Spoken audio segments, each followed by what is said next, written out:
disciples of the Watch. 1, 2, 3, 4. Welcome to the Disciples of the Watch podcast, where we talk rock and metal and play tunes from independent artists from all over the globe.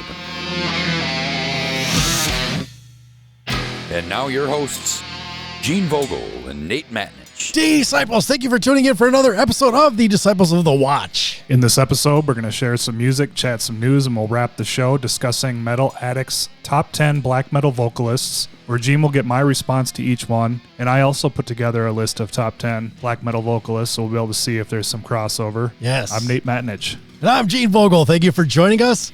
Also on this episode, we'll enjoy some independent music from Godsticks and Antariksh. How do I say that, Nate? Antariksh. Okay. I guess. It's Indian. I thought maybe you'd know better.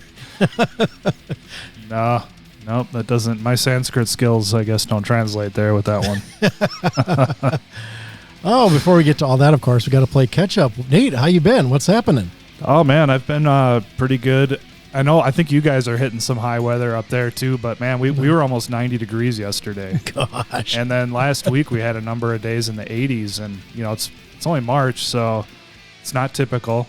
I love it. I love the heat. I like summer, all that shit. So, you know, I'm cool with it. But I know environmentally or whatever, it's frowned on, especially out here in Colorado. You know, we barely had any snow this year. So, like, I think we've had like half the amount of snow we normally get. And it's already super fucking dry out here. So I'm expecting a lot of like drought warnings and shit over the summer. But burning. anyways, we did get our kayak out yesterday, which was awesome. So it has been since last year. And last year, you know, I got a trolling motor and some battery and stuff, and I thought it'd be fun to just have that to kind of putter around on the lake. But what I found is we have a 2-person kayak, and there's a weight limit, and with the battery and the motor, it was adding too much weight, and so we kept getting water in the boat, and we had a number of had to pull over and bail water out of the boat scenarios. So this year I'm going to sell it, and we just went out paddling, and it was totally fine. So yeah, back to just being chill. I thought it'd be cool to have it, but I'd have to get like a bigger type boat to have a motor on it. Wasn't part of that, sometimes you fight those waves when the winds get pretty bad, and the motor would have helped? Yeah, we were hoping that too, but one of the times where we did actually get caught in some wind, the motor could barely push us through the waves. So I had the motor on and I was rowing, you know.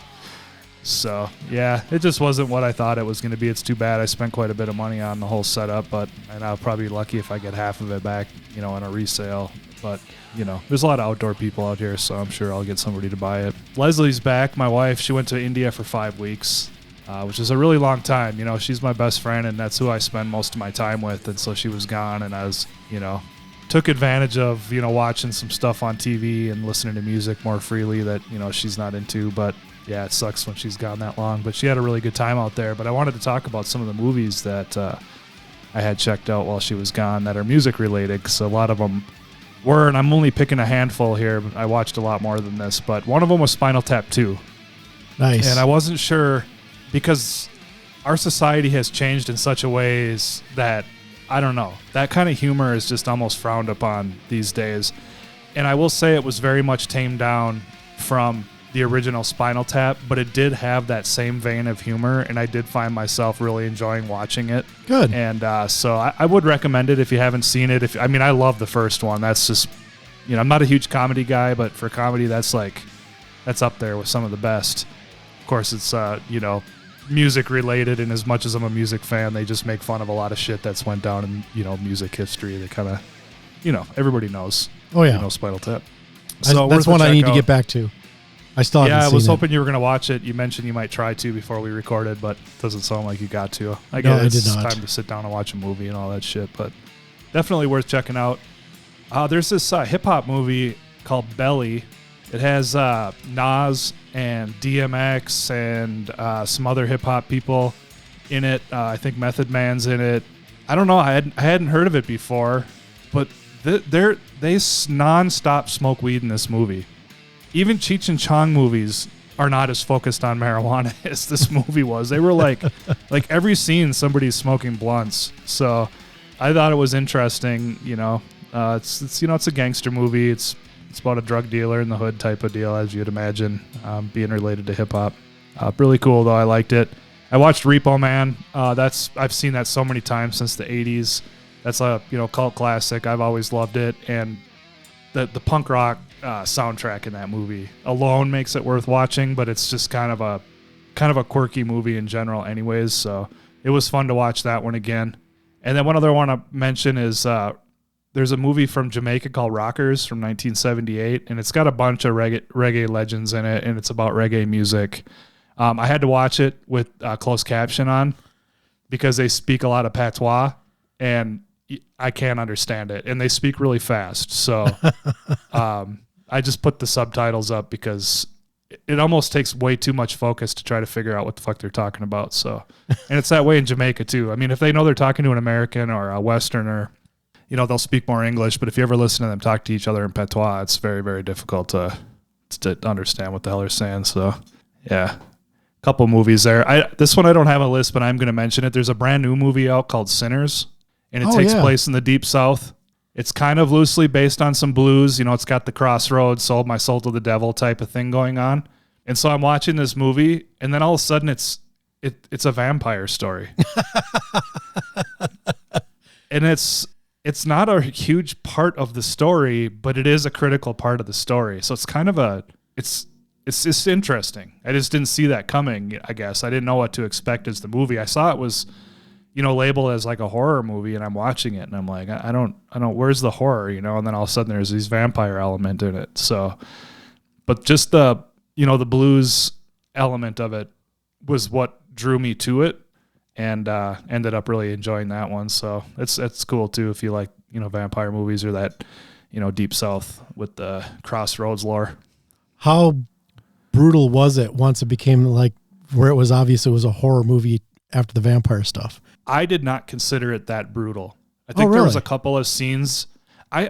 It's really weird. I almost feel like less than 25% of the movie was about that, even though it's a critical part of the story. So I don't know. It's strange, but it was pretty tame, I felt like. Okay. And I also was surprised by that because everything nowadays is so extreme with that. If it's violence, it's extremely violent, So this wasn't over the top, I didn't feel like. I mean, I actually almost felt like my wife could have watched it with me, but that's what I was wondering. Yeah. So, yeah, another one worth checking out. I want to talk about the band Emperor a little bit, as I have this newfound love for this band, okay? And they're one of the original, second wave black metal bands out that came out, back in the early 90s. They were one of the pioneer bands. They incorporated keyboards and stuff, and so, which was a little different than some of the other black metal bands. But way back in 2004, I would say, is when I bought my first black metal albums from that second wave. Of course, way back in the 80s, I was listening to Sodom and Creator and all those like catalysts for black metal. But when it comes to like bands that we know today as black metal with the corpse paint and all that stuff, I didn't really get around to actually owning any of that type of stuff until the early 2000s. And the first one I bought was Mayhem's De Mysterious Dom Satanis, and then I bought Emperor's Anthems to the Welkin at Dark. And I did not care for that Emperor album.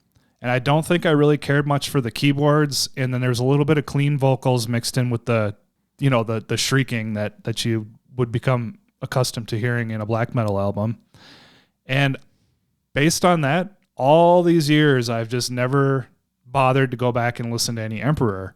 But I was reading that black metal book that I have that's pretty comprehensive on the history of black metal, and he's talking about Emperor, and I can't remember the exact quote, but there was something about Isan's vocals being particularly like, I don't know, angry.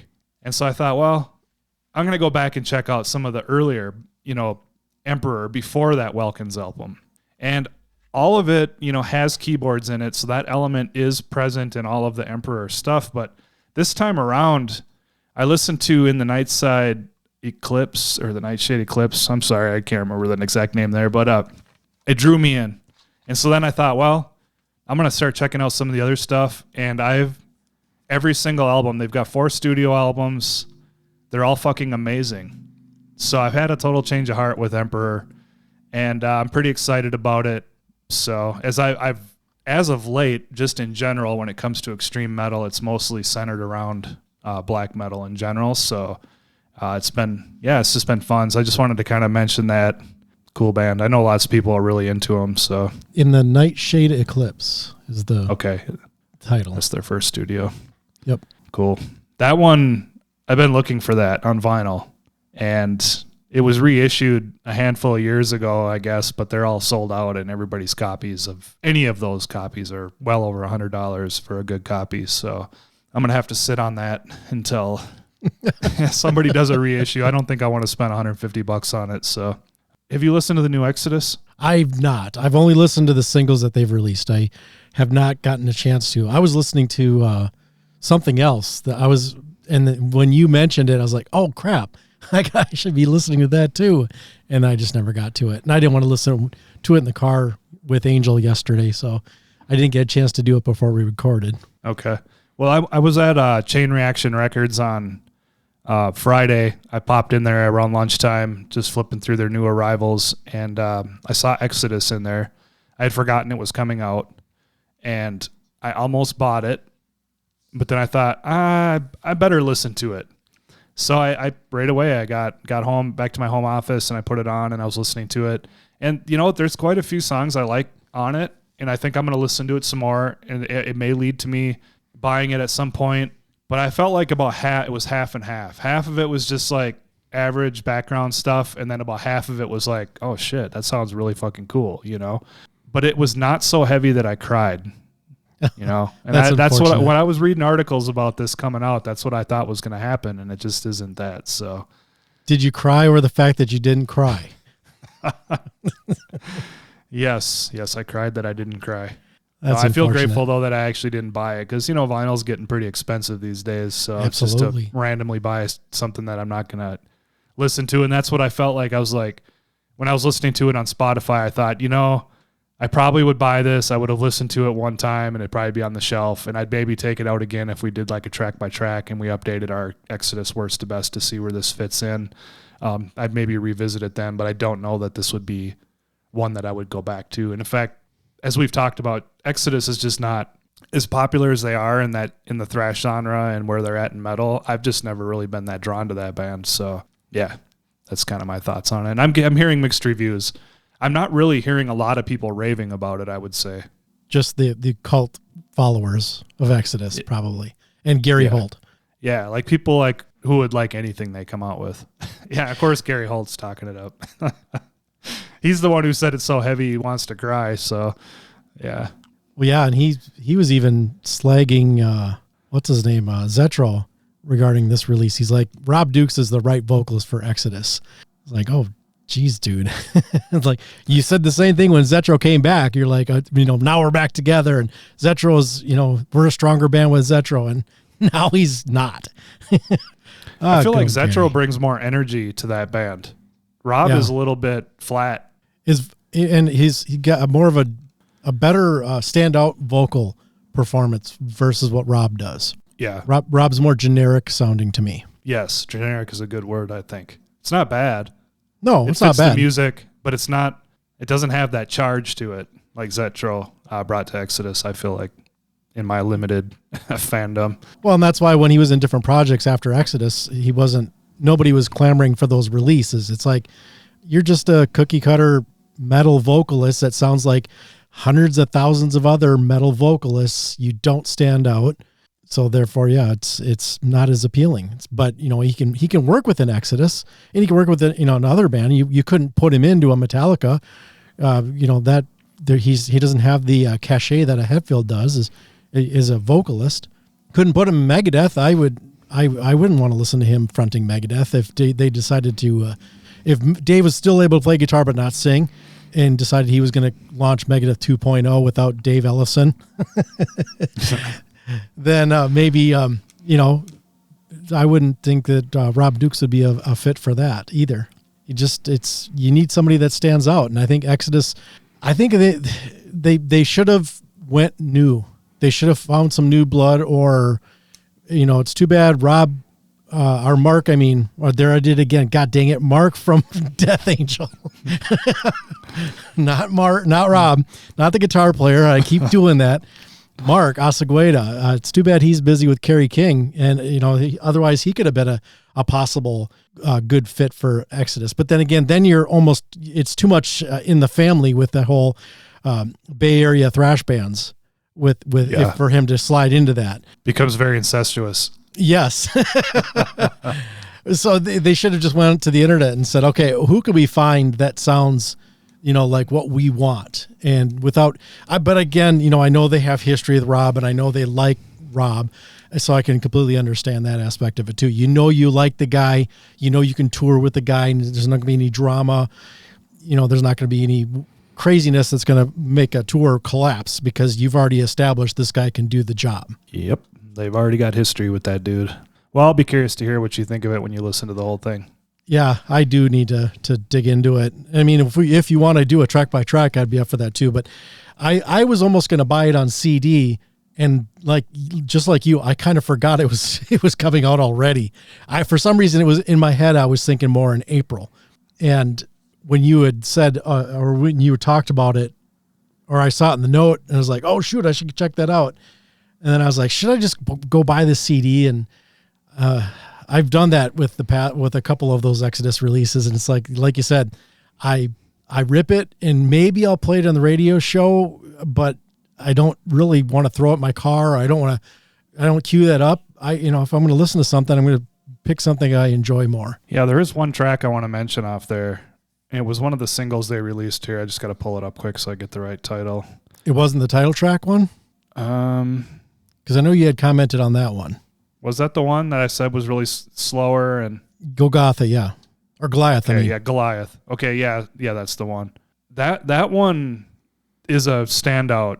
And that one almost made me, that's what actually kind of got me excited to want to hear the album, because it is a little bit different for Exodus, and it was very slow, and it's pretty fucking heavy. I would, that is a checkout song. That's even maybe one I'd throw on a playlist or something, but the rest of the album doesn't really hold up to that. Yeah, I was wondering. And for me, that's not even really that strong of a track. But it did stand out, like you said, as far as, wow, this is something different for Exodus. I feel like they're finally flexing a little bit musically.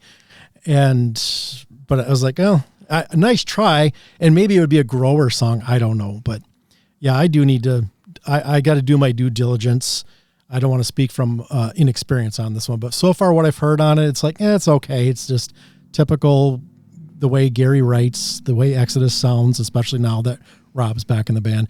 But again, I prefer Zetro. I saw this meme on Facebook where, I don't know, I can't remember the albums they had on there. It was like Metallica's 72 Seasons and a couple other, and they said after listening to Goliath, you might want to go back and check these out. Almost like after hearing this, these ones sound really good now. So I thought, wow, that's a fucking dig. I didn't have that harsh a criticism for it, but I thought it was funny. I did see one of those with the guy who's, pivoting with the girl on his side, and she's giving him the sour face. But it was the Megadeth album was the sour face, and then they showed Goliath, and I forget what the other one was. Is like there was two girls walking away from the guy, and he was pivoting to go watch them walk away. One. And Goliath was one of them. Like, come on, really?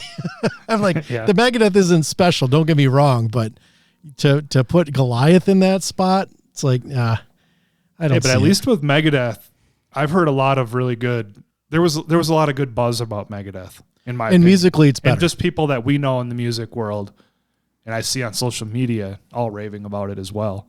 And I'm not seeing that with Exodus at all. So a couple other things I want to mention I got coming up I'm excited about is my 6-year wedding anniversary was in March, but we postponed celebrating because, as I said, my wife was in India, but we're going to Taos, New Mexico in April for about 4 days. Oh, nice. It's a really cool place. It's small, it's artsy in there, but I don't know. New Mexico is a pretty cool place. It's a cool state. I've been around just in there a little bit, and looking forward to exploring that more. And then I'm really excited. I have booked my trip to Minnesota mid-June. So I'll be in Minneapolis for, about 4 days. And then I'm going to head up to the northern part of the state to see my dad and my sisters for a few days. And I'll be heading back to Colorado. So you and I will have to make sure we get together at least for lunch or something Yeah, definitely. When I'm in town. So, yeah, what are you up to? One side note I wanted to throw in here that because we had talked about the movies I saw on the plane. We've been obviously talking a little bit more about movies recently, and I think it's still, kind of cool conversation because, people, we enjoy music, we enjoy movies, we enjoy other things in life. So we discuss those things. But it finally dawned on me. I saw a poster or something. I don't even remember. Maybe it was a thing, an advertisement. And it was Naked Gun is what I had watched on the movie on the plane home. And I forgot from when I came back from Mexico. I was completely blank until literally like 3 days ago when I saw the picture, and I was like, oh, that's right. That's what I watched.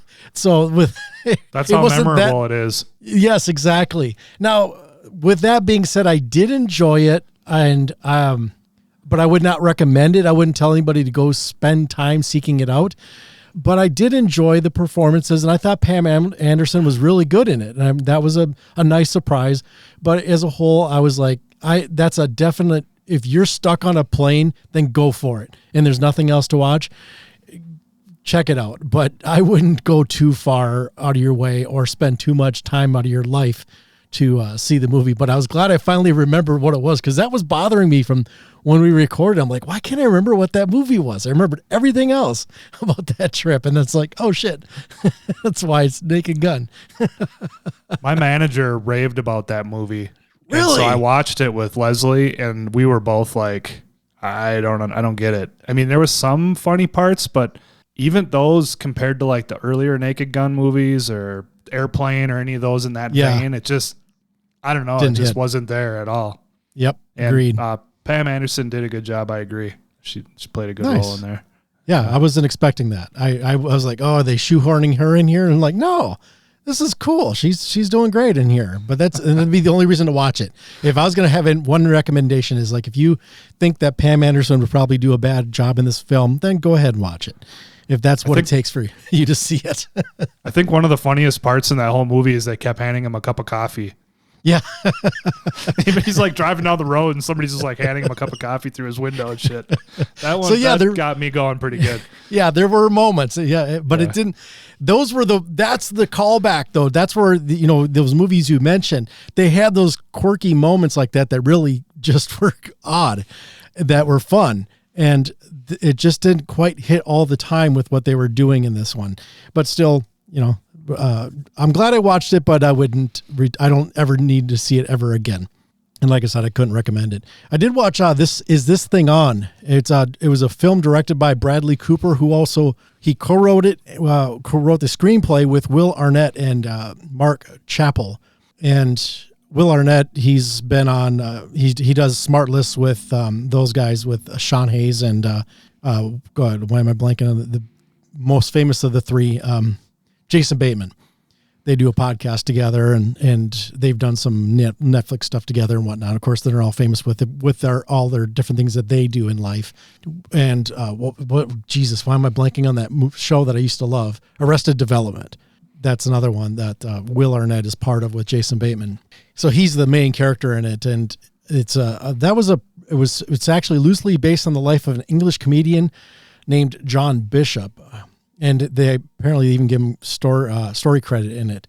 And it's got Will Arnett, Laura Dern, Bradley Cooper, Andra Day, Amy Sedaris, Sean Hayes, Christine Ebersole, and Sirion Hins. And there's a special character that's played, I shouldn't say special, by a famous American football player. And I won't spoil that for anybody, but I was surprised. I'm like, I saw it from a distance and I thought, I recognize that forehead. And I'm like, no, that couldn't be. And then sure it's then all of a sudden he's part of the story. I'm like, oh, that is the guy. But that was a cute little thing. It was definitely better than Naked Gun, but it's not one that I would necessarily say you should see it. It's an interesting relationship movie. And it's also incorporates stand-up comedy, because basically his marriage is falling apart, and he stumbles into a place where it's like a $15 cover unless you sign up to do stand-up, then you come in for free. So he signs up, and then all of a sudden his name gets called. So he's got to go do some stand-up, and then he starts to enjoy it and helps. It's kind of therapeutic, and ends up, having an impact on his life. So it's cool that it was based on a real life story. So I thought that was interesting. And another thing I want to add before I get into the real meat is, did you see a Garter Records was broken into? Yeah, that's too bad. Yeah, it sucks ass, man. I know they said there wasn't a lot taken, but still, it's just the fact that it happened, and any amount taken from a record store is not fucking going to help. Yeah, it seems, I don't know. Cities are getting crazy. Not that stuff hasn't happened already, many times over and over in other stores. It's just, this one, we like to shop at these places, so it sucks. And shit like that's happened out here too with that Chain Reaction record store I've mentioned. They've had a number of problems with people throwing shit through their windows. And I mean, they even had a fucking drunk driver drive through the whole front of their fucking store, and they had to move down the strip a couple of doors, so it's just in a bad part of town, Well, yeah. And Jaime's, they shut down too. They had some problems with thieves and whatnot. Oh yeah. Down Lake in their Street. area. Yep. Yep. I remember that very place, unfortunate. Yeah.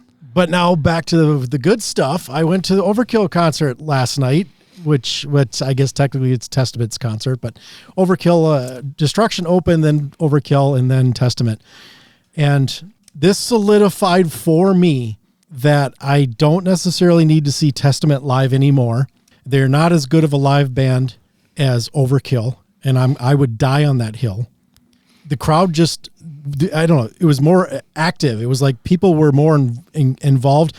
But we ended up going up to watch Testament up in the balcony type area. It's general admission, but they had reserved seating like right up against the rail, and part of on the other side of the rail was another reserved seating.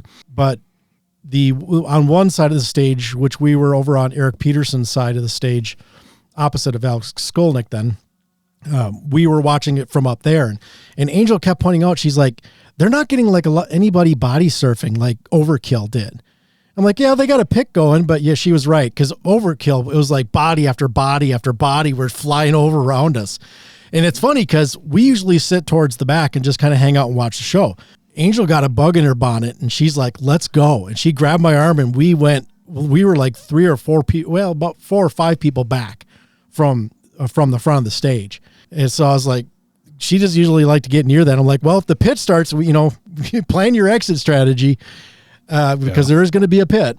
But the pit was pretty much contained into the central area of the where the wide open space was, and it worked out pretty good. So we were able to stay there the whole time, and she was getting pictures of Blitz and just having a good time, and yeah, like I said, body after body just kept flying over, and you'd see she's like, are they kicking people out? I'm like, no, that guy has been here like 3 times now, because they had a sign out front saying no body surfing and no moshing, which is like, good luck.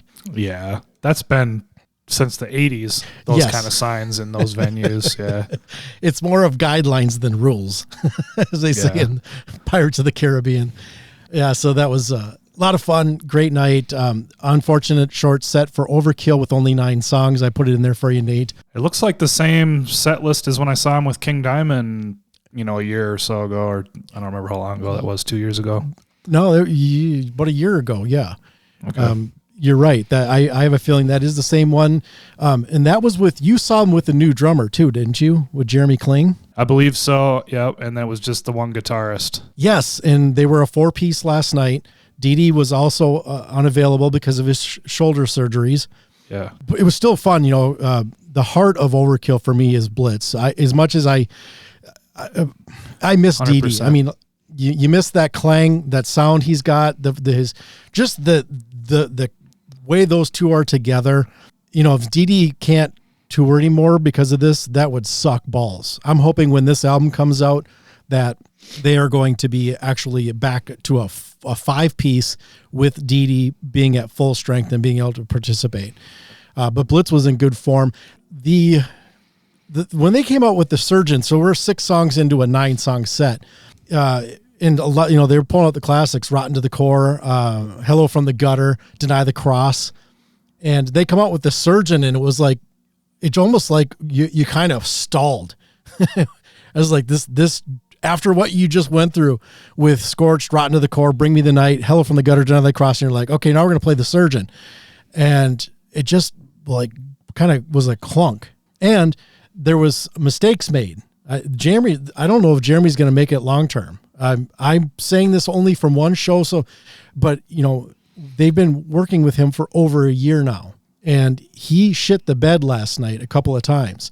Not like it was obvious, but not like grotesquely like, oh my God, you really fucked everything up. But I mean, then they go into Ironbound, and Blitz turns around. He's like, putting his hand down, like slow part kind of a thing, where they go into that break, with that big long bridge, and it's just fucking killer. And he missed, like, just things weren't there, and the energy was weird. And you'd see Christian Olde Wolbers, or however you say his fucking name, the bass player, him and Dave Linsk were sharing, or not, Dave Linsk, yeah, I said it right. I was thinking Derek Taylor in my brain, but I said Dave Linsk. I said the right thing. You said the right one. I did this time. And they'd share glances every once in a while, like, oh, where are we at? What are we doing? And it's like, oh, I hate seeing that. It reminded me the last time I saw Testament, when they had Dave Lombardo, where the guitar players were constantly kind of like looking at each other like, Dave's off, or Dave, the tempo's not right. Something's not right here. Yeah. So, but it was still best band of the night, followed by Destruction. I did enjoy Destruction. I'm not very familiar with their catalog, and they came out with one of their new songs. They actually played 2 new songs, but according to the set list, but they had a late start, so I'm not sure if they got to the last song, which was was the title of the band, Destruction, off of their last album, which came out in 2025. So I'm not sure if they played that one or not. I just went and found a set list because nobody had it listed for last night. They had it for Wisconsin from the previous night. So I just grabbed that thinking, oh, that might be good. But at any rate, they did play Scumbag Human Race, and the crowd dug it. And that's one thing I liked. It's like, everybody complains about, well, those are the bathroom songs. You bring out anything off your new CD. It's like, no, not if your new shit's good. Yeah. If it's good, like same with Overkill. Yeah. You're looking for like, oh, what new songs are they going to pull off this new album when they're touring, because they have a problem like similar to Testament. You've got so many damn good songs. What are you going to play? Yeah. And yeah, you're talking about, I just want to go back to Overkill for a second. I just, as much as Blitz prides himself on the craft that they put out, that must just drive him nuts that those guys are not on fire. You know what I mean? Yeah. Because, it fucks up his energy. Yeah. I think he cares, too, about the fans' experience, like, genuinely. Yes, I agree. He wants to go out there and give 100% every single time. Yeah. Doesn't want anybody leaving with like for me, a little asterisk. It was a good night, but here's a couple of things that kind of I noticed. Of course, in the grand scheme of things, those things will fade away, and it'll be like, yeah, we had a good night that night. It was a fun show, and I'm looking forward to when they come back and do a headlining tour, because 9 songs of Overkill is not enough. With their catalog, 20 albums, and how many kick-ass songs they've got under their belt. Damn. I wonder if that, the band that they've got now with, that's shorter, it's less members, they're newer. I wonder if that's why it's limited, because I feel like when I saw him with King Diamond, it was a short set like this too. Maybe these guys just don't know the repertoire of Overkill on a bigger scale, that they could even do a, bigger one. And a lot of the songs, I don't know if they did The Surgeon when I saw them or Deny the Cross, but I think every other song on there was the same. Definitely Ironbound, Elimination, and Fuck You were, at the end of that. So, but yeah, I don't know. I just was kind of wondering about that. But yeah, those fucking Overkill is fucking amazing, man. My very first show that I saw live where a musician really fucked up was seeing Megadeth on the Rust in Peace tour, and Nick Menza just completely blew a fill. So It was so obvious. I was like, what? What the fuck happened there? But, these guys are professionals. They just pick up and move on, and, it's just one of those things you don't expect, and so it sticks out. It's stuck in my mind since way back in those days. Yes, and let's see. So that was another reason I think they dug deeper into their catalog, where we're doing Rotten to the Core and Hello from the Gutter and Deny the Cross, is they're hearkening back to when they were a 4-piece band. So that I think kind of helps, because those songs were written as a 4-piece. So some of their stuff I think is more requiring of that second guitar. Otherwise, it doesn't sound right. And no matter what, even when they're performing as a 5-piece and they're playing those old songs that they wrote when they were a 4-piece performing as a 4-piece, still sounds so much better as a 5-piece, because there's always that backing guitar that's not there. And I don't think Christian Old Woblers or whatever his name is. I bought one of his guitar picks. And I figured, it's a unique thing because it's got his name on it. It's an Overkill bass pick. I thought, you know what, I'll throw a few bucks. Their merch was just all some recycled stuff. They had a new one. It almost looks like it was from the artist who does Testaments stuff, and it didn't appeal to me. And as much as I wanted a Thrash of the Titans shirt, I thought it'd be kind of cool. And I'd have all 3 of their logos on the back. I was looking at it on the pictures that people were posting on social media. I was like, I don't like that. That's not a good looking shirt. It just looks. Somebody was accusing them of using AI. I'm like, no, that's not AI. I don't think. If it's AI, it's been doctored. Somebody may have used AI as a format or the foundation of it, and then doctored it up to make it look less AI. But I just think it was that they used Testament's artist to whip something up so they could have a shirt, and it's like Chally with the scorpion tail type of thing coming out of it from the Scorched album, like the spinal piece that comes down. It kind of reminded me like a scorpion tail, but it just didn't look good. I was like, I don't want to buy that. Oh, I did buy. You'll like this, Nate, I think. I saw somebody wearing this. I'm like, oh, that looks fucking awesome. And here is the back of the Testament hoodie I bought. Oh yeah, that's really cool. Yeah, it's the album cover, but they wrapped it, with a border, and it just looks so kick ass. And the colors, the gold, it's got the name of the album down at the bottom there, and both sleeves are labeled with the Testament logo. Yeah, it looks really cool. And the same coloring. Yeah, I saw that. I'm like, fuck yeah, that's where I'm putting my money. And I wanted to buy a Destruction shirt, but they just had like old logos, they're one of their old albums and stuff. And it was like nothing that I wanted to wear. And it was like, as much as I wanted to buy something to support Destruction, and I thought maybe I'll get a guitar pick or something. It's like, no, I don't need a bunch of guitar picks from bands like that. I mean, Overkill is different. I'm a sucker for Overkill, of course, but yeah, I didn't spend as much on merch as I thought I was going to. But speaking of fuck ups, Testament, when they were playing Infanticide AI, they had to restart the song. They got to like the 3/4 mark of the song, I think it was, and I think the drummer like just fucked up something, so they stopped it. Chuck just like, whoa, cut. You guys want to hear it again? So they started the song from the beginning, and then they made it all the way through.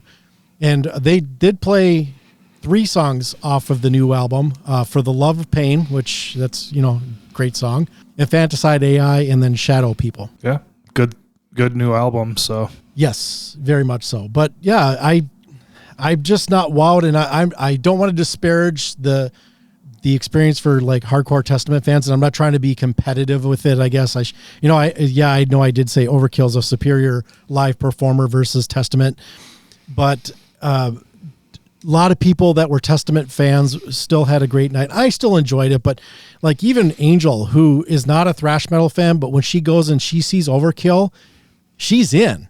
The energy of the crowd, the energy of the band just pulls her in. And I was hoping Testament would do that. And then as we're watching, I'm like, this reminds me of the last time I saw Testament, where I'm like, I enjoy their music on a studio level. I don't necessarily need to go see Testament. If Overkill wasn't there, I probably wouldn't have gone. Even their studio albums don't contain the same energy that Overkill brings in a studio. So just... Yes. And not, Testament's great, and I've been a fan since way back in the day, just like you have. But Overkill is just like Slayer. They're one of those bands from that era that are at the top of the fucking food chain. And it pretty much is Overkill and Slayer for me, for the thrash scene. Yeah. So, staying heavy and continually like putting out really, not going off and doing a Risk album and things like that. Like, stayed true to the message. I was a Testament fan before I was an Overkill fan. So it shows you how strong Overkill was for me. That just it snuck up on me. Of course, I didn't realize it until I was blaring about Overkill to one of my band friends, and which we never did start a band, but anyhow, he was a guitar player / bass player, and he was going to play bass with me, and we were going to try to form something, and he just looked at me. He's like, "Wow, you really love Overkill." It's like, oh shit, yeah, you're right. It's like the girl at school that you're telling your friends you're not in love with, but you keep talking about her. Yeah.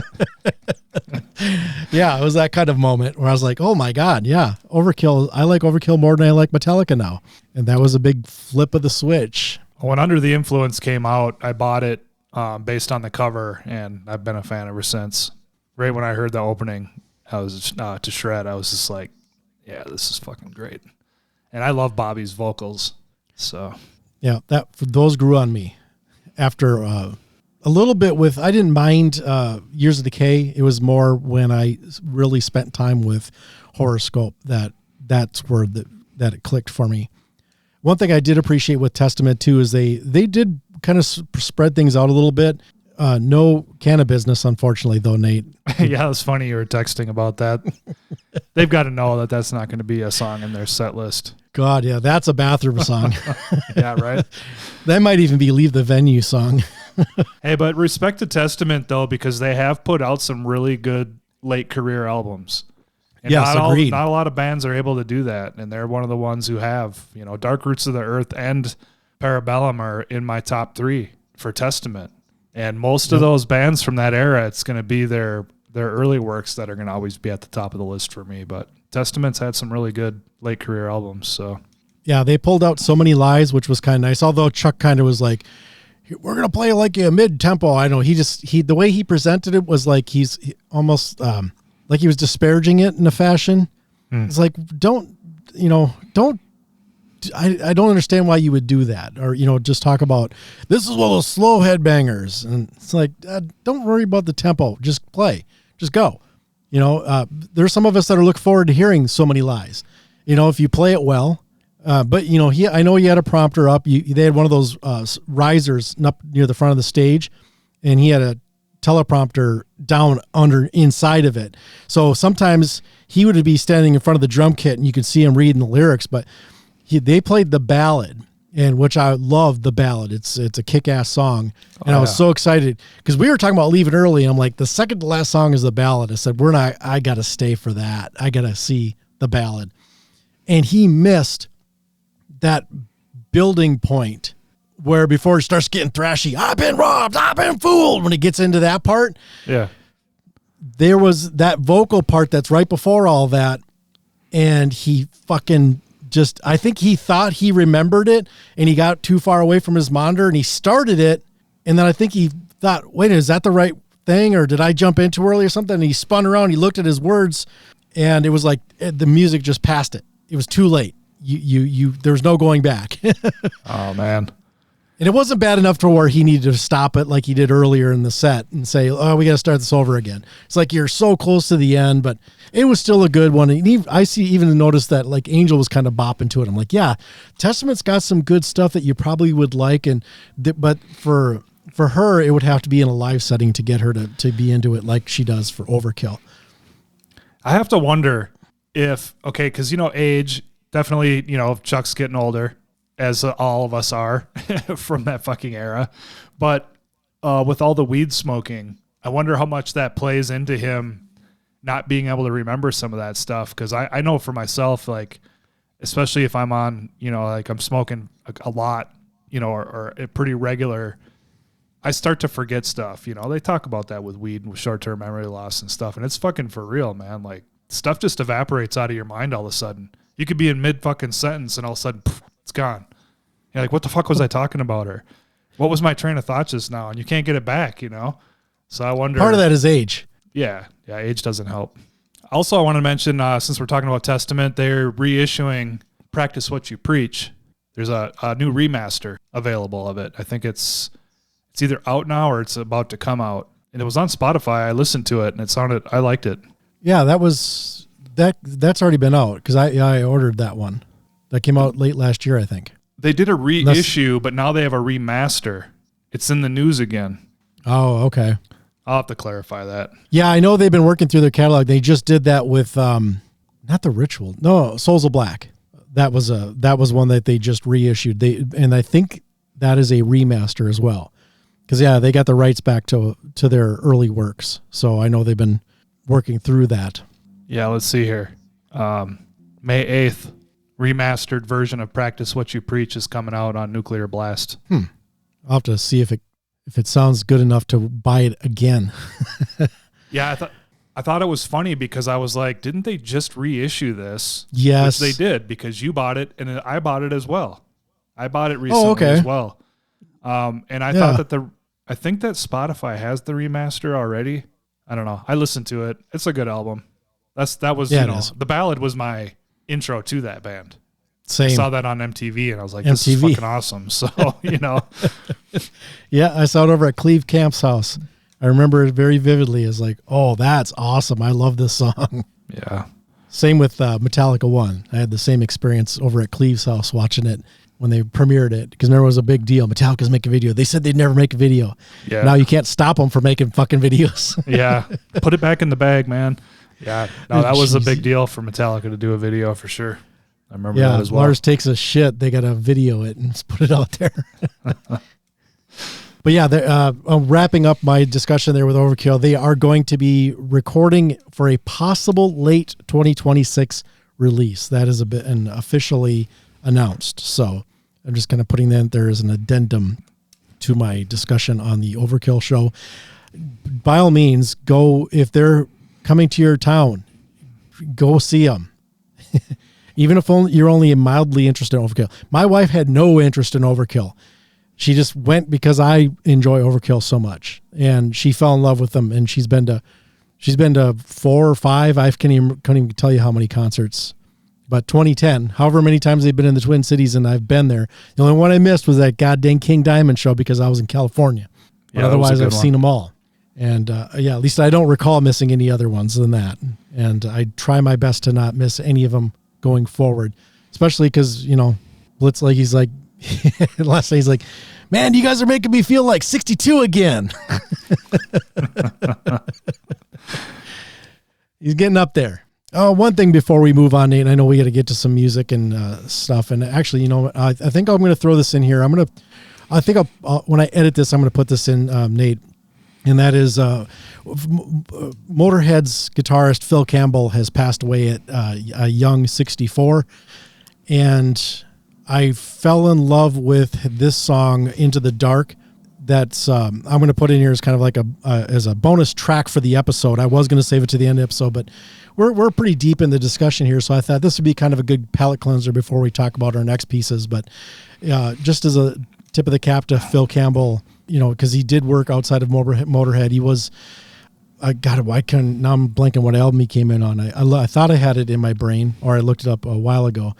But he definitely wasn't on Ace of Spades. I know that because I looked to see if that was one of the ones he was a participant in, and he was not. Orgasmatron's the first album he's on. Yeah, okay.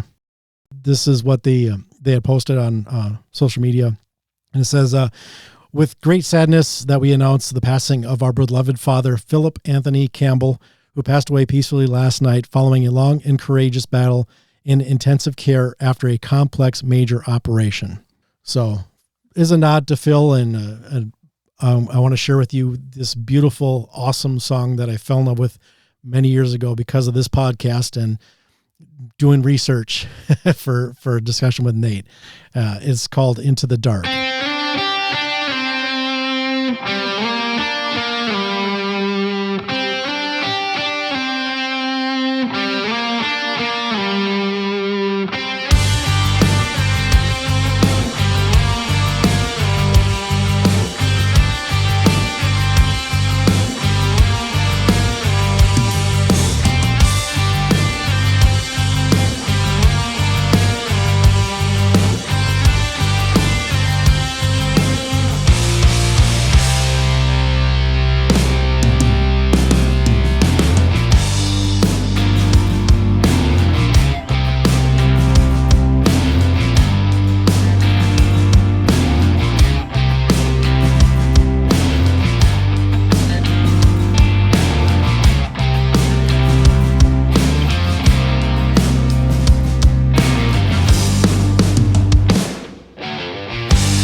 Little palate cleanser there for you people.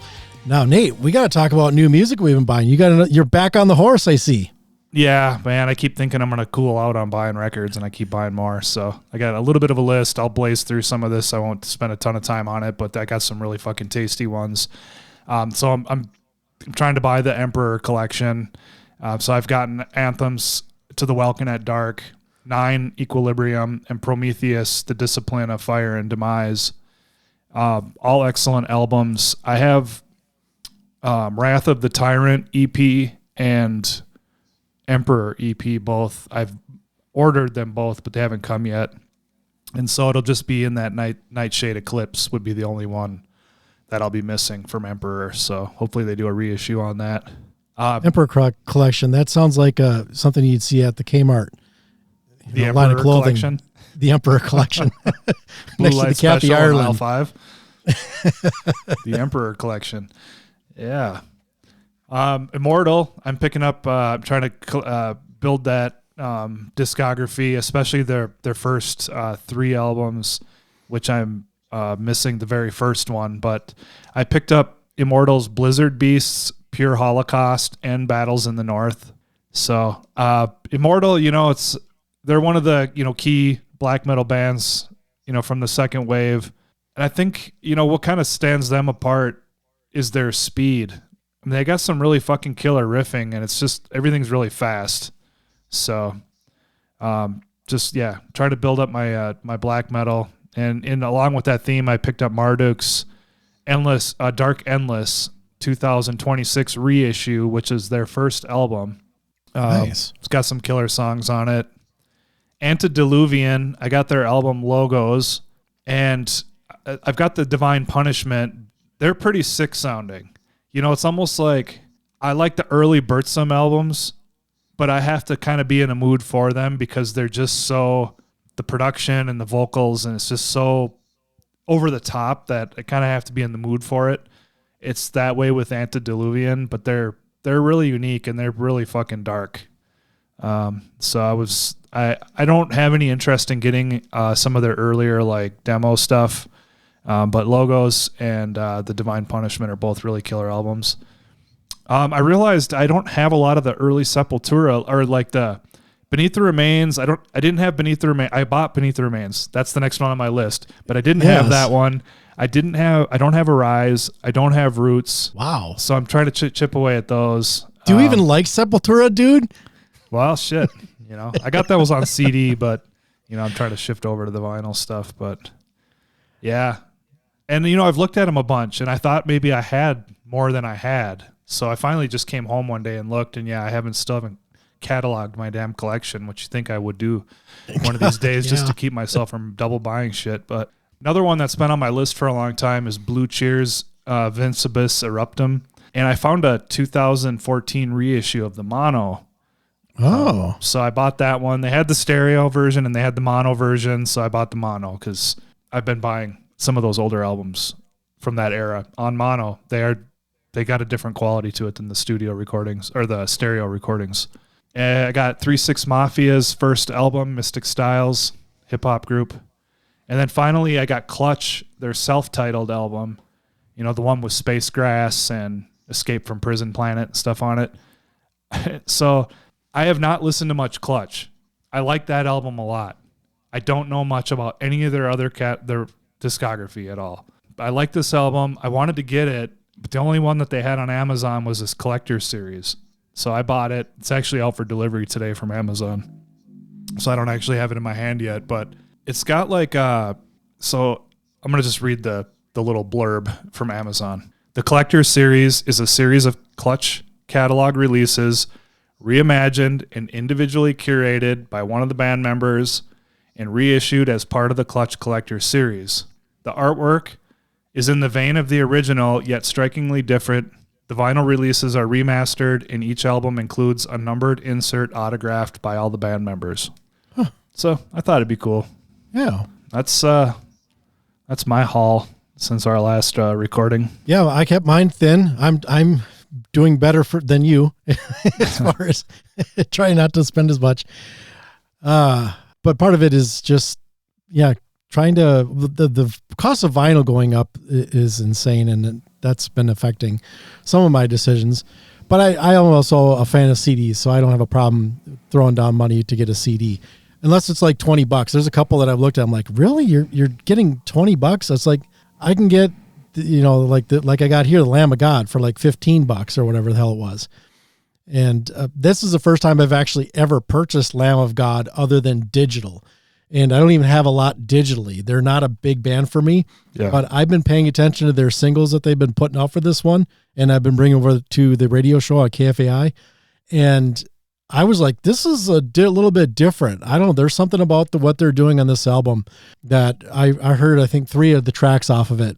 And I decided I'm going in. I'm going to just pre-order the CD. That and my list was looking kind of sad. So it helps if I pat it every once in a while. But yeah, I haven't cracked it yet, but I've got it. And actually, no, I take that back. I cracked it so I could digitize it.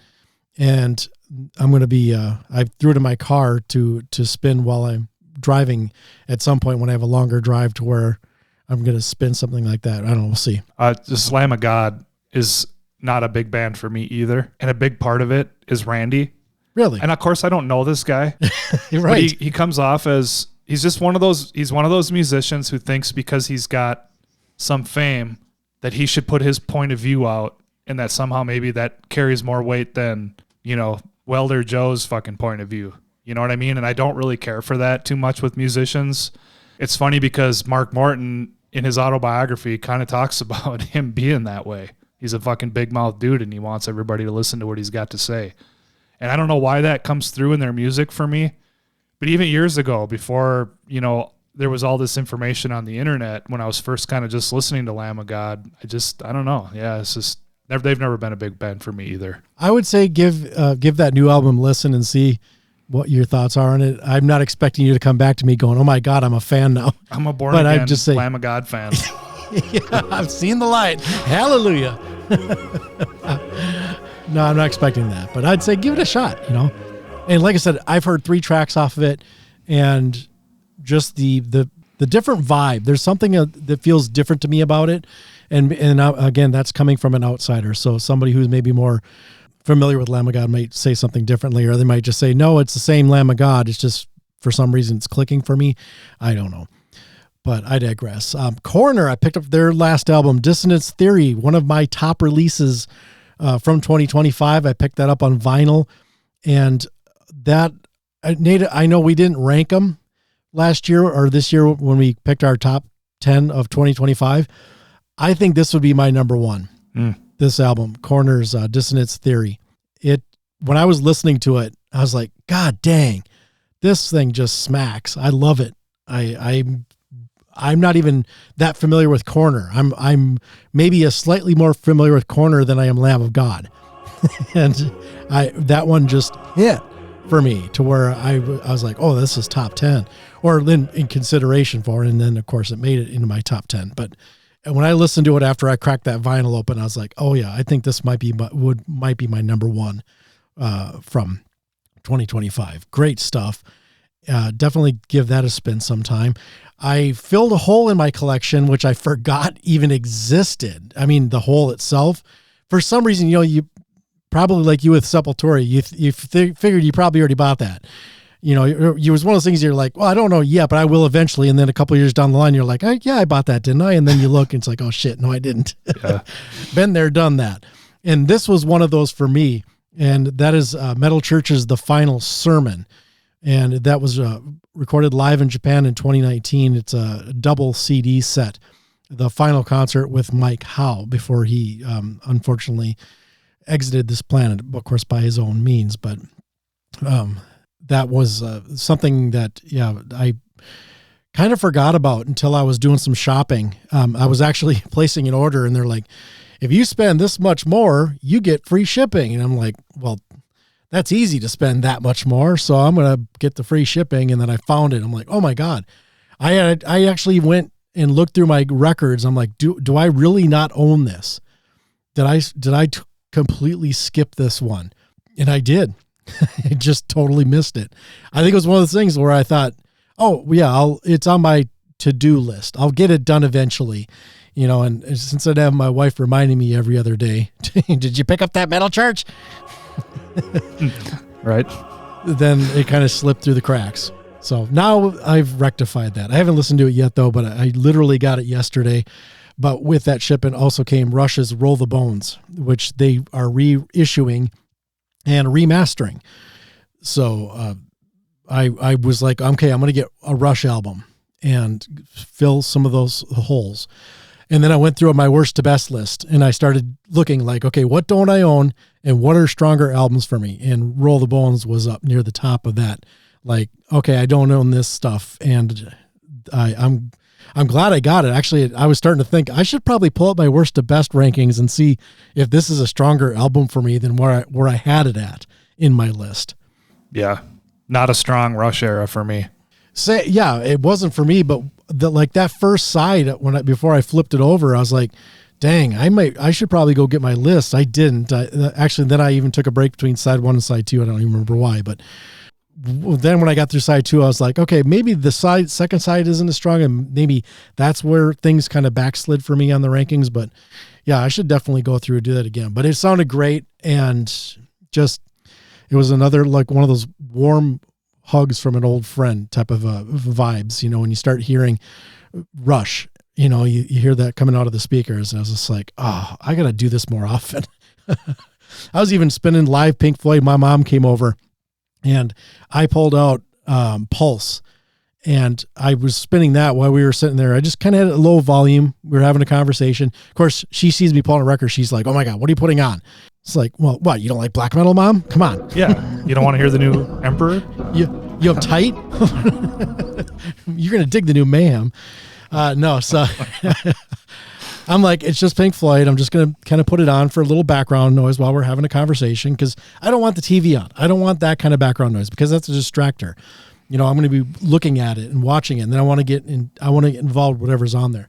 I'd rather put a record on and have a conversation, and the music's just kind of, your mind knows the music, and it, you know, so it's not like you're missing out on anything, unless, you know, of course you're zoning on, you want to do that, but I had no problem doing that. And she seemed to be enjoying it as well.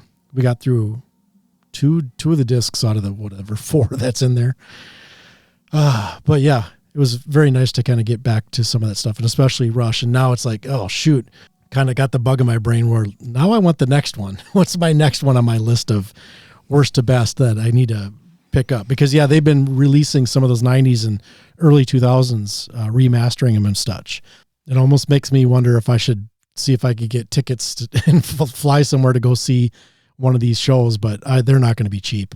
I know that, man. I thought I saw a couple $100 at least when I looked, but yeah, I got a chance to see them on the 40th anniversary, so I feel fortunate. Yeah, I'll have to look into it. That would be the thing, is what city is it in? How much are the tickets? And then basically that's going to be a think about it, or it's going to be like, hell no, I'm not paying that much money for that. You know, and then you see Tools come into the Sphere, and it's like, God, what are those tickets going to be? Now that would be a cool band to see there. Hell yeah. Yeah. But it's going to be expensive unless they're going to be there for like a year.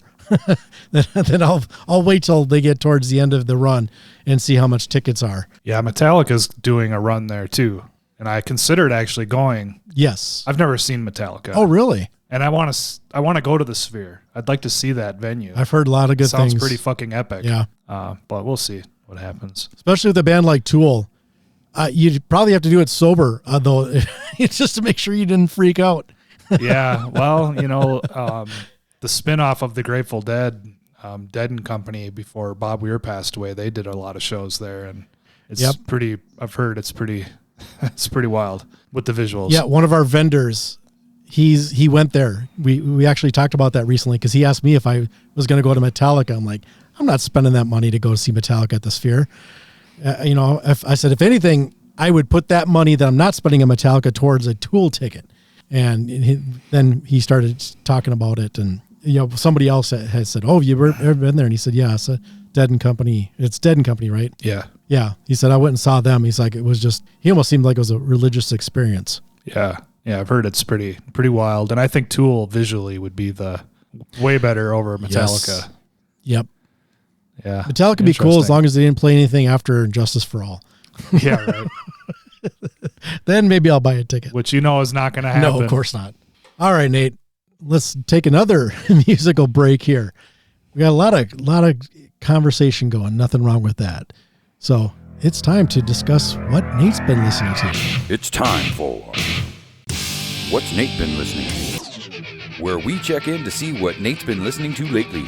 And ladies, he definitely likes to share. On the Disciples of the Watch podcast. Nate, you ready? I'm ready. And, whoops. I fucking knocked my microphone over here. Flinging my arms around. Getting all excited now when I get to talk about what I've been listening to. I could easily have just continued on with Emperor and I played Emperor just recently, so I decided not to do it again, but I've been listening to a lot of that. But also I've been listening to Clutch. I talked about I ordered that collector series, so I thought I'd play a song off of the self-titled.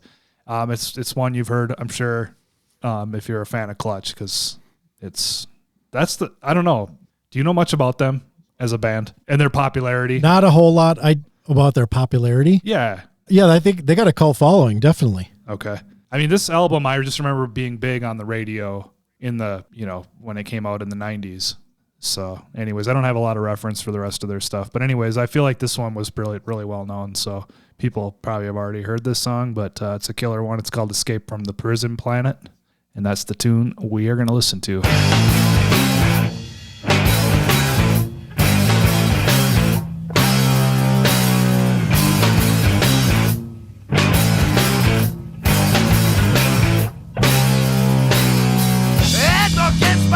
Judgments, I went walking out that door. I smiled at one person, then I nodded 2, 3 more. One man asked me for $1. I asked him what it's for. He said, I have seen them. I said, okay, it's yours. And that's featured on the MTV. The local high school lets out and the town becomes anarchy.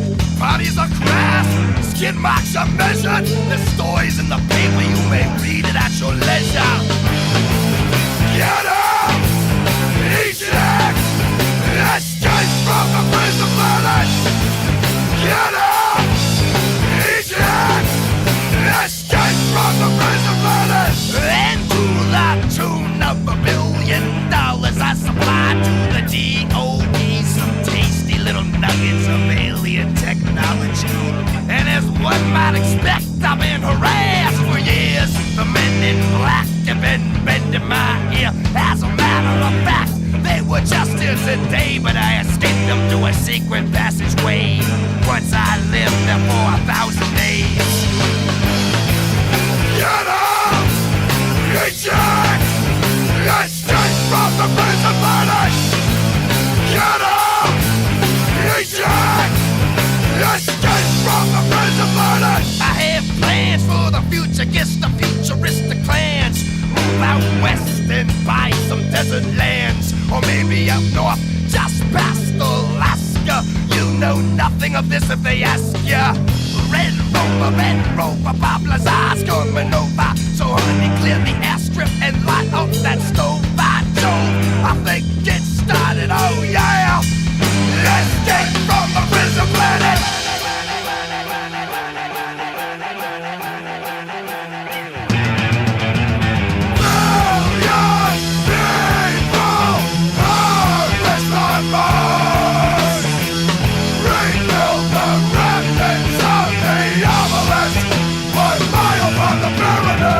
Escape from the planet!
Planet of the apes, go forth then indeed they know.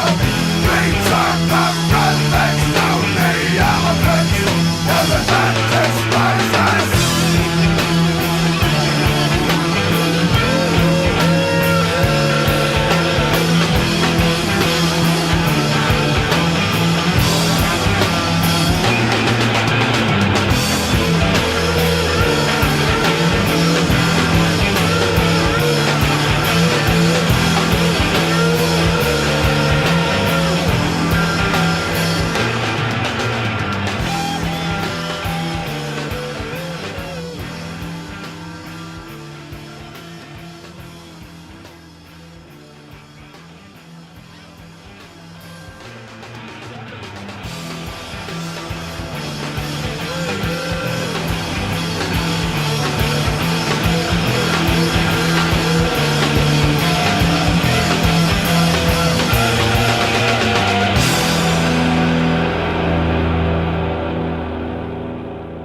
I've heard Clutch. I've seen them live, but I've not heard that song. Oh wow. Okay. So there you go. So you turned me on to a song that I need to check out, Nate, with your segment here. Yeah, I thought this one got radio play, but I know Space Grass. That's definitely the one that got lots of radio play. Okay, that's because I'm like, I know Clutch. I don't know a lot of Clutch, and like I said, I've seen them live. With Devin down there in Denver. Yeah, I know he's a fan. Yep, and I wasn't sure about what. I'm not deep enough into where I know net song names. I just know Clutch and Neil Fallon. He's a singer, right? Yeah. Okay, so I remember Neil Fallon, and I remember the name Clutch, and some songs. So that's why when you were talking about the popularity of this one, I was like, hey, is this one I've heard or I'm familiar with? It is not. So there you go. Educated. Nice. Sharing means caring. It does. Anything before we go on to the current events, Nate? I just regarding Clutch. Clutch has got almost got like a funk vibe to it somehow. Yeah. Especially definitely. with the vocals, the way he's singing, the way he delivers the vocal lines has just got this funk vibe to it. And I love funk, so especially as time has went on here, I listened to, quite a bit of funk actually, so I don't know. Maybe that's been tied into the revival of me getting into this album. And now I definitely want to check out more Clutch. Again, I have in the past. It didn't grab me like this album. But again, Emperor didn't grab me either, and now I'm fucking in love, so it's probably worth a time to go revisit the Clutch discography. Well, there you go. And maybe for some of us, this is a launching point, right after just hearing that. All right, let's talk some news, Nate.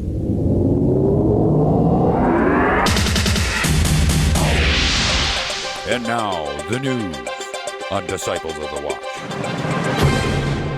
Well, Nate, I think we've talked about this in the past. I feel like we have, or maybe I'm just confusing that with somebody else. But ex-MEGADETH guitarist Chris Poland, he has recruited LYNN Turner, Pat Travers, Alan Davey, and SHAWN Drover for the new Nuclear Messiah single for Mad Men Only. Now, it's actually a cover, and there is going to be, the full album is coming out in April. So here's what they wrote on this one from Blabbermouth. So Nuclear Messiah, the project built around the visionary mastery of ex-MEGADETH guitarist Chris Poland, has released a new single for Mad Men Only.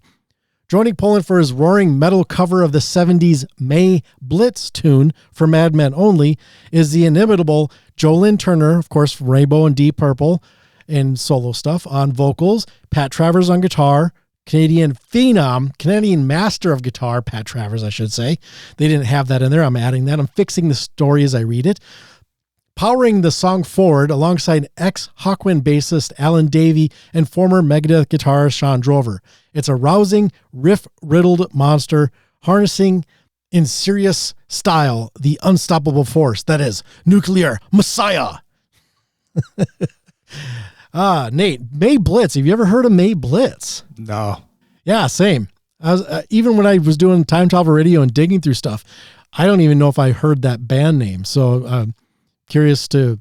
I did listen to this, but just I didn't check out the original though. So this was produced by Cleopatra founder Brian Pereira, Derek Hughes, and Jürgen Engler, with A&R direction by long-term Cleopatra Records consultant John Lappin. Nuclear Messiah stands as both resurrection and revelation, a celebration of musicianship, legacy, and unrelenting fire. So I'm going to scroll down here in this piece. William Shatner is actually involved in this, Nate. So that tells you how, what you're in for. Now we're talking. But now I'm interested. Yeah, I knew I had you hooked. You sat up when I said that. So we got The Prophet of Fallout featuring Will Shatner. That starts it off. And it's some sort of spoken word piece. I haven't heard it yet, but they call it, it says, blazing out from William Shatner's commanding spoken introduction. A staggering lineup represents every era of heavy music from Vanilla Fudge to the Kings of Thrash via Guns N' Roses, Uriah Heep, Whitesnake, Black Sabbath, UFO, Rainbow, Ozzy, Alice Cooper, Judas Priest, Deep Purple, Yngwie Malmsteen, Thor, Testament, Night Ranger, Michael Schenker Group, Yes, and more. So here's some of the other ones. So we got that. The Devil Won't Let Go featuring Ronnie Romero, who of course worked with the Rebirth Rainbow with Richie Blackmore. And that's got Vinnie Moore, Vinny Appice, Don Airey, Steve DiGiorgio from Testament, and all the other projects he's in there. Death or Glory, that is a Holocaust cover. I'm almost sure of it. That's actually I have a question mark there in my notes, but that is a Holocaust cover. Ride the Sky, which is the Lucifer's Friend cover, and that features Arthur Brown. Of course, I shouldn't glaze over the fact that Death or Glory has Thor on vocals on that one, and also has Bob Daisley involved, so that's kind of cool. But this Ride the Sky, it's Arthur Brown from Fire. I am the hell god of the fire, whatever the fuck he says there, from the 60s, when he used to wear that helmet that he'd light on fire and stuff. That Arthur Brown, he was the one that influenced Alice Cooper and Kiss, as far as like wearing makeup and that increasing, amongst others, like Screaming Jay Hawkins, of course, and stuff like that. But Arthur Brown was another very important piece to that evolution for those types of things in heavy music or shock rock or whatever. Dyson Thunder, I'm not sure about that one, but that's got Bumblefoot on it for Madmen Only, which we just were talking about. And Tim Ripper Owens is on there. Of course, you can't have a album without Tim Ripper Owens on it. I think it's Trump just made it official. You have to have an album or one song with Tim Ripper Owens if you're going to have a bunch of people on an album. Yeah, it's the latest addition to the Constitution. Yeah, one of those amendments. Look at Yourself. That's the Uriah Heep cover. Look at Yourself. It's featuring Sebastian Bach on vocals on that. She's So Evil with Joel Hoekstra. David Ellefson. That's another one. You can't have one of these special guest albums without David Ellefson. He's right up there with Joel Turner, with Tim Ripper Owens, I meant to say. I'm not going to lie. I wish fucking Junior would just go away at this point. I'm so sick of hearing that dude. Then we wrap up with Black Flame with Ronnie Romero and Electric Burn featuring Marty Friedman. Now, this one is available too. I went and checked that out.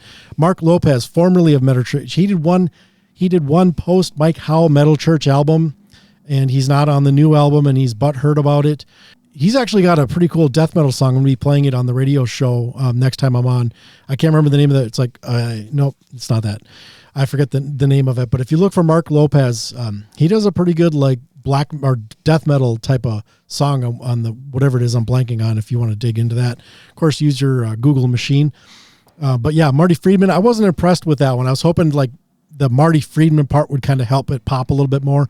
But I was like, oh, it's okay. And actually, I kind of feel that with everything I've heard on this, but it's still an interesting piece, and wishing, of course, Chris Poland all the success. But yeah, quite a list of people that are involved in that release there, if you're interested. All right, DarkTHRONE announces a new album called Prehistoric Metal, and they have a new track out called Prehistoric Metal. I've listened to just part of it. I didn't get a chance to listen to the whole thing, and it's in the vein of what they've been doing in this later part of their career, which is very mixed. Okay, about like there's DarkTHRONE fans who just love the the black metal early era, and they're not really big on the, you know, the addition of the crust punk and all the other stuff that they've incorporated in the later part of their career. But I've really enjoyed all of it, and I really appreciate, especially like Fenriz, every time they come out with a new album, he'll say, we've been listening to, you know, Pagan Altar and the Scorpions and ABBA. Fucking, yeah, ABBA and Exodus. Or what? Not Exodus. They would never say that. No, maybe the first album. But anyways, I love that he calls out what influences they've been listening to, and then they're, you know, it's clear. They're just open about the homage they're paying, and they're making music based on this stuff that they've been consuming, you know, and I just think that's cool because, you know, Fenriz is one of those guys in the music scene who's also just a huge music fan. Yes. And I've listened to him talk about, you know, he works like in the post office in Norway, and he just spends all day listening to demos and albums and different shit on headphones. You know, the guy's just a constant consumer of music. And so he's just really well versed in metal and all the different, you know, iterations of it. I got a quick question for you, Nate. Uh-huh. Prehistoric metal, is there any electric guitars on it, or is it pre-electricity? It's pre-electricity. Did we go that far? Yeah. Oh, nice. It's just them banging on rocks. And skins and bones. Yeah. I'm looking forward to that. Yeah, so that's coming out on May 8th on Peaceville Records. And I want to say too, like, you know, if a New Testament album's coming out, you're probably hearing about it a year before it ever comes out. But here, you know, Darkthrone is like, you know, pretty much less than a month, you know, or it's like just over a month, away, you know, the new release. And they just suddenly tell us, hey, there's a new Darkthrone coming out. Oh, okay. Fuck, no idea. And May 8th. And this is following up the release of the Fist in the Face of God box set that's covering the band's revered early black metal period. So they've been around 40 years. That's a long fucking time, man. For a band like that, yeah. Okay? I mean, and they've got a lot of albums out. So, I don't know. I got a lot of love for Darkthrone, man. As Fenriz himself proclaims of the title's symbolic origin, prehistoric is a loose term. I just figured it's our vibe, our take on things, and it's more of a statement that we use old style to create something new. Let's see, a continuation of 2024's stellar It Beckons Us All, prehistoric metal is a ferocious slab of primal epics and gargantuan riffs with organic sound graced with the ever-present, permeating spirit of the 70s and 80s. This next chapter in Darkthrone's unyielding saga presents a vast odyssey through the sonic landscapes of thrash, black, heavy, and doom metal, and adorned with punishing, in-your-face guitar presence. Darkthrone stirs the cauldron of savage creativity with a nod to the writing methods which were indicative of their early works of the late 80s, but with a bit more refined craft. Summarizing what the album represents, Fenriz explains, it means that we are metal, with very loud guitars, frightful, barbaric, but not without finesse, I call it. We collaborated in the studio more than ever. Who's playing what is still in a purple haze. but last but not least, it was sort of a hardening of the arteries. We decided to tighten the tourniquet and do 8 effective songs brimming with riffs instead of the airy plotting we much enjoy usually.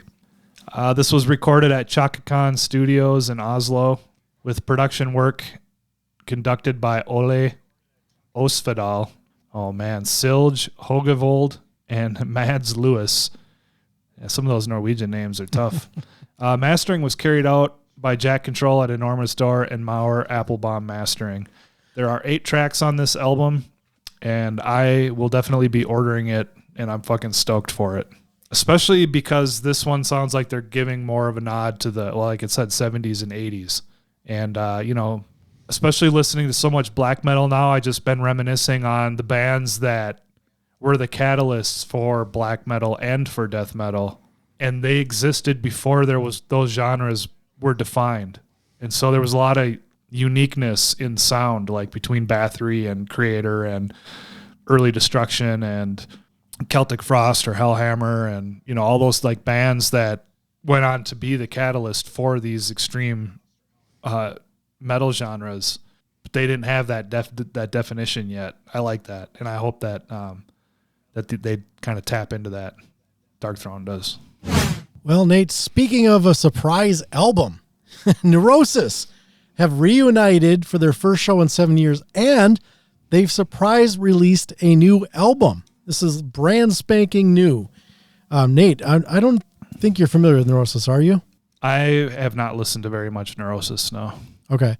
Oh, so you are familiar with them, though. Yeah. As far as you know, they exist, and Yeah, I know about them a little bit. yeah, I got into them because of Ozfest.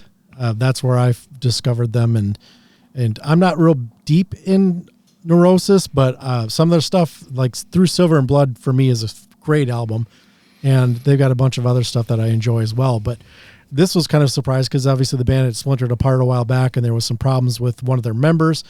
He's been replaced, and all of a sudden, out of nowhere, they're back. And their album is out now digitally. They are going to be releasing physical as well via their own record label that they release all their stuff. But it's also on Bandcamp if you want to get it digitally. But here's the piece from Revolver. It says, Neurosis are back. The revered post-metal titans have returned to announce their first show in 7 years and surprise release their first new album in a decade. The LP is titled An Undying Love for a Burning World, and it features the group's new member, Aaron Turner, formerly of leading Neurosis disciples, ISIS. You can stream the devastating hour-long video on YouTube as well. And he says, from the moment I first heard Neurosis over 30 years ago, I felt this was my music. I felt this was the music my heart and mind had been seeking but not yet heard, Turner commented. Now, after many years traveling along various musical paths of my own, the singular sound and spirit embodied by Neurosis continues to speak to the depths of my being. It is an honor and a pleasure to have been welcomed so warmly into a band that not only shaped my perspective on the limitless possibilities of music, but has lived and exemplified the necessity of upholding creative integrity and camaraderie above all else. Those are a lot of big words in there, Nate. Turner will join his new bandmates at Neurosis's kickoff reunion show, which is set for this year's Fire in the Mountains Festival.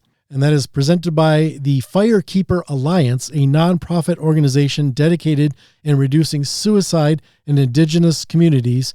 The group's long-awaited appearance will take place on the sacred lands of the Blackfeet Nation.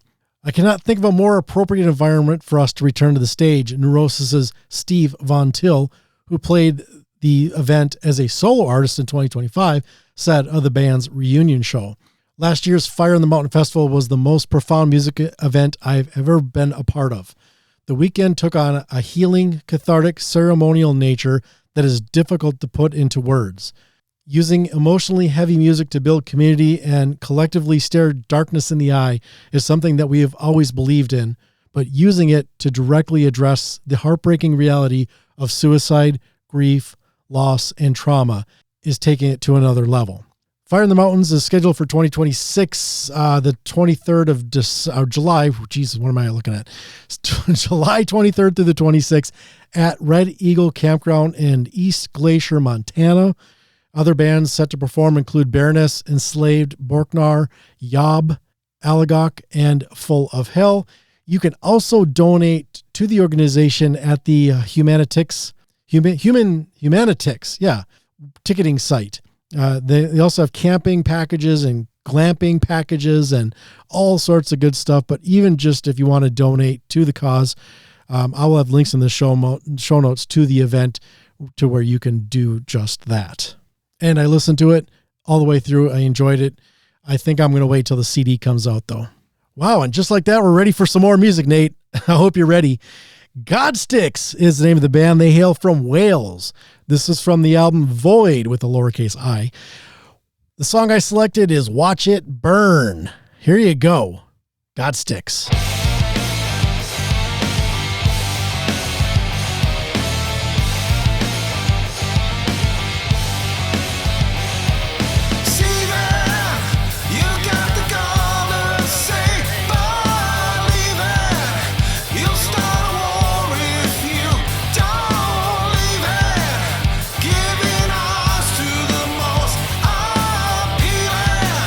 Hey, feel lies, do you been?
All right, there you go.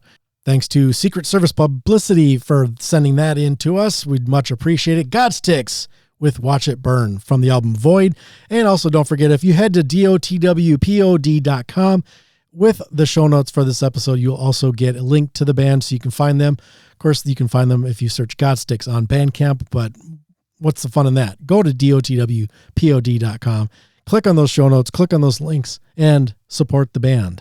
Well, if you've been chomping at the bit for new Anthrax, I'm sorry to say that you are going to have to wait because they have pushed out their album release to September of 2026. However, there will be a new single coming in May.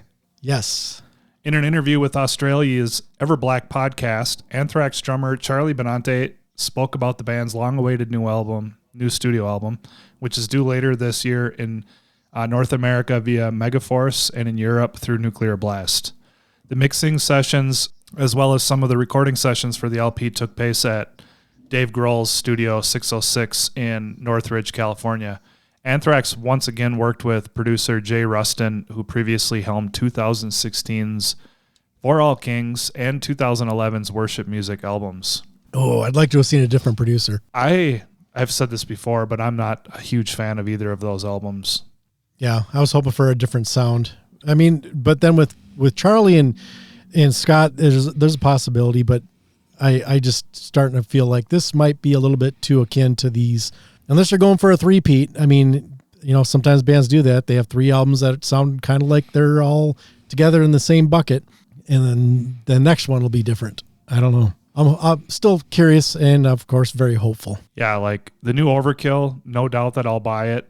The new Anthrax, I'll definitely be listening to it first on streaming before I buy it. So, asked if new Anthrax album is still scheduled to come out in May, Benante said, "No, it doesn't come out in May. We're putting out our first song and video in May. The record is not coming out to September. We pushed it back a little bit. We just had to do a couple other things to it, and then we had to, of course, get a release date set. So we moved to September, and that's it." After the interview noted that Anthrax has been teasing one of the songs during its recent live shows, Charlie said, "We play a little piece of one of the songs. We played it on the Canadian run with Megadeth and Exodus that we just came back from, but I could see us kind of expanding it a bit for our friends in Australia on the upcoming Australian tour in late March, maybe playing a little bit more, because for me it's become so hard to just contain this because I'm really excited about it. I'm so happy about it. The record is really, really good." Regarding Anthrax's touring plans in support of the upcoming LP, Benante said, "The Anthrax record is a very important release to us, so we're going to, of course, make the time to fulfill doing as many shows as we possibly could in support of the record. It's such a different time nowadays," he continued. "If this was 20 years ago, we'd be talking differently about how we're going to march this record out. But these days, it's like I often said, what does a new record mean to people these days? I just feel like music has become so disposable that if I was going to make a record, another record, and put my heart into it, I want people to anticipate. I want them to get ready to hear it. Because this record is not 3 or 4 songs deep of good songs and the rest is shit.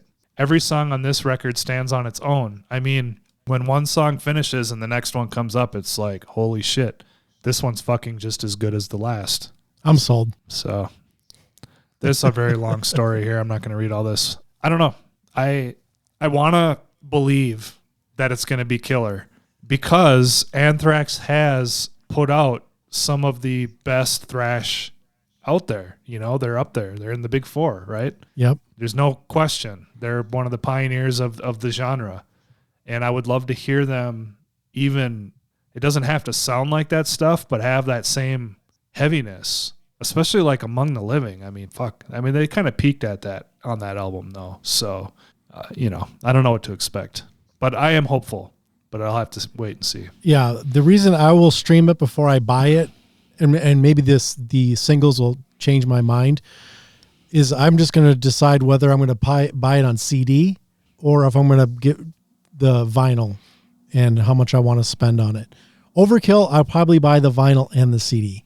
Actually, I did that with the new Metal Church, just because I like having that nice digital copy and occasionally throw the CD in the car and take it for a spin, so to speak. But this one, this will be, is it a CD purchase or is it a vinyl purchase? I would say I lean towards the vinyl because I did pick up the last few albums, the live one as well, on vinyl.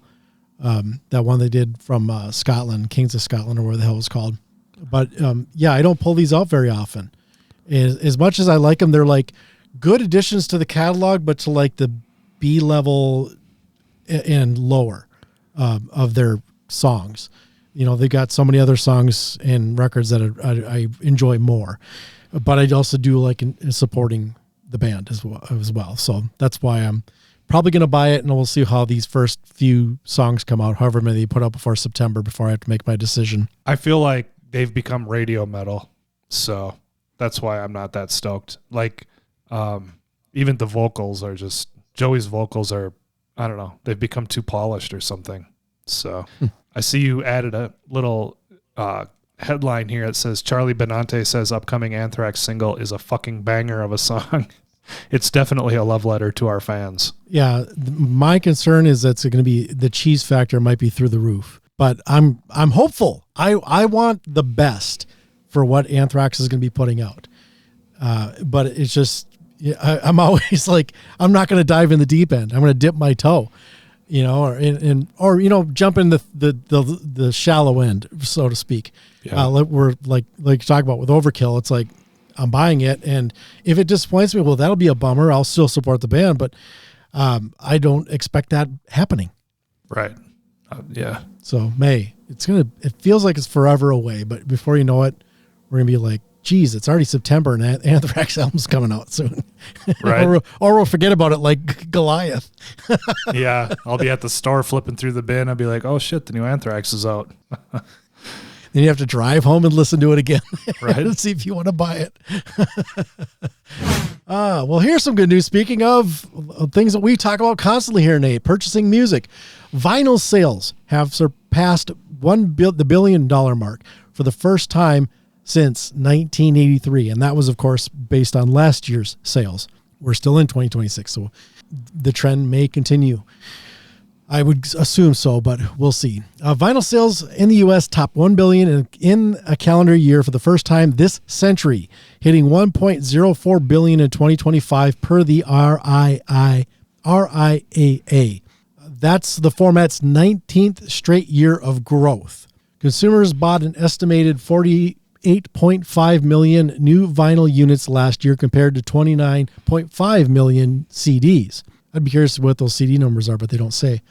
Per Luminate's data on new LP sales, Taylor Swift led 2025 with roughly 1.6 million copies sold of The Life of a Showgirl.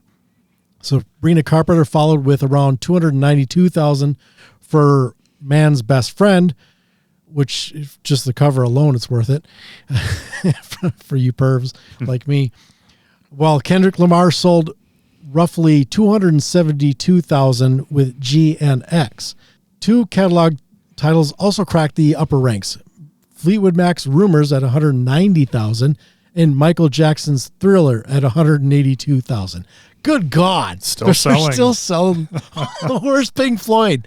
For fuck's sake. That's awesome. Yeah, I just bought my niece Thriller not like last year. So nice. I bought a new You were part version of this number. I'm part of that number. Well, shit. With how many versions Megadeth put out of their album, 2026, they should be in this list. They have like the splatter, the non-splatter, the filled ones, the non-filled ones, the black, the white, the red, the green, any color under the rainbow. Signed, not signed. You had to pay extra to get the non-signed, though. It's a little over the top with the options. It is. They went whole hog. Last album, we're going to make it. We're going to make it a big deal. Yeah, so that's very interesting. But yeah, there's a, they rank up, in this piece, which we'll link to in the show notes, that'll show the top 10 sales. Nothing here exciting for us, Nate, other than with the ones we mentioned, that Fleetwood Mac and Thriller are still in that fucking list. Yeah, that's awesome, though. My first reaction is, this isn't surprising just based on the fucking price of vinyl. 100 people could buy a record and you hit $1 billion. So it's more than that, but I mean, shit, they're on an average over $30 now. Yep. Climbing towards that $50 mark on some of those. Yep. So vinyl accounted for just under 10% of the U.S. recorded music market, which the RIAA said surpassed $11.5 billion. in revenue in 2025. Streaming remained the dominant format at $9.5 billion, with artists getting 10 cents of that. You know, I mean, I don't know if it's our generation or, you know, I don't talk to a lot of young people, so I don't know what the deal is, or young music fans, but obviously young people are buying vinyl, and I don't know what their experience is. You know, I still like to listen to a whole album. And as much as like Spotify is convenient, or any streaming service is convenient, and I like to build playlists, what I find is that I continually like recycle the same songs in playlists. And then when I listen to the records, I'm like, fuck, there's all these other really good songs on these records that I just don't think of. Because when I'm like, you know, I don't know, I don't spend like hours like, you know, curating these playlists. I just kind of drag stuff in that I like, and you know, that's what I have in the list. And once in a while I add new songs or take stuff out. But I just find myself going back to a lot of the same stuff, but so many albums just have so many other killer tracks that I don't even think of. And so what ends up happening is I just end up recycling a lot of the same music. It's just a better experience to just put on the whole record. But then the flip side of it is, and I'm guessing that this is a societal thing, you know, like when we were young, we didn't have internet, we didn't have telephones with endless scrolling and stuff. And so you could, you know, it was more like our attention span was more geared towards just sitting down and enjoying an album and not have to be doing something. Whereas now I don't, you know, even myself today, to this day, I find myself like, if I put a record on, I feel like I should be doing something else. Like that, like I'm doing something, like I'm fucking lacking in some way, that I'm just sitting on the couch listening to a record and not doing anything else. You know what I mean? And I think that our society is just, I think it's geared a lot of us that way. Probably people don't even realize it, that, you know, our minds have become so used to being stimulated constantly. It's just hard to like just sit and do nothing other than just absorb some music. You know what I mean? Unless it's TV, because that draws your attention in a different way. But anyways, I don't know. My point is, I still like listening to the full record, and there's a lot of good songs that would get missed if you're just constantly just streaming playlists and stuff like that. Agreed. Yeah, and sometimes those ones they're like the hidden gems. You know, maybe they don't appeal to a broader audience, but for you, it may just be that jumpstart to your morning, or that sad song that you need to hear every once in a while. You need a good cry or whatever it is. And sometimes those are those tracks that are like, God, I can't believe nobody else loves this song as much as me. At least that's my experience. I'm guessing I'm not unique in that. Yeah. So yeah, when we look at these numbers here, Nate, you can see, so that goes back 10 years. 10 years. So we got 2016 with 224.9 million. And then you can see that number, Nate, it kind of grows casually, and then it starts to gain momentum as we get into COVID times and beyond. And I think it's probably a lot to do with the Disciples of the Watch podcast, because we pretty much, you know, we talk a lot about purchasing stuff, and it's just affecting the global nation of music purchasers. Because, you know, we started in 2014, Nate, and then these numbers, you know, the numbers don't lie. Just look at those numbers going up. Exactly. You know, I think the reason it spiked in COVID is because that's when the prices all of a sudden jumped. Pre-COVID, you know, I remember thinking, God, do I want to spend $20 on this album? Now I'm like, fuck, this is only $20. I'll buy 5 of them, you know? Yeah, I got to hold on to these and resell them in 10 years, and when they're going to be like 10 times this amount. Yeah. I think, to me, this, in some way, you know, I see a lot of musicians complaining.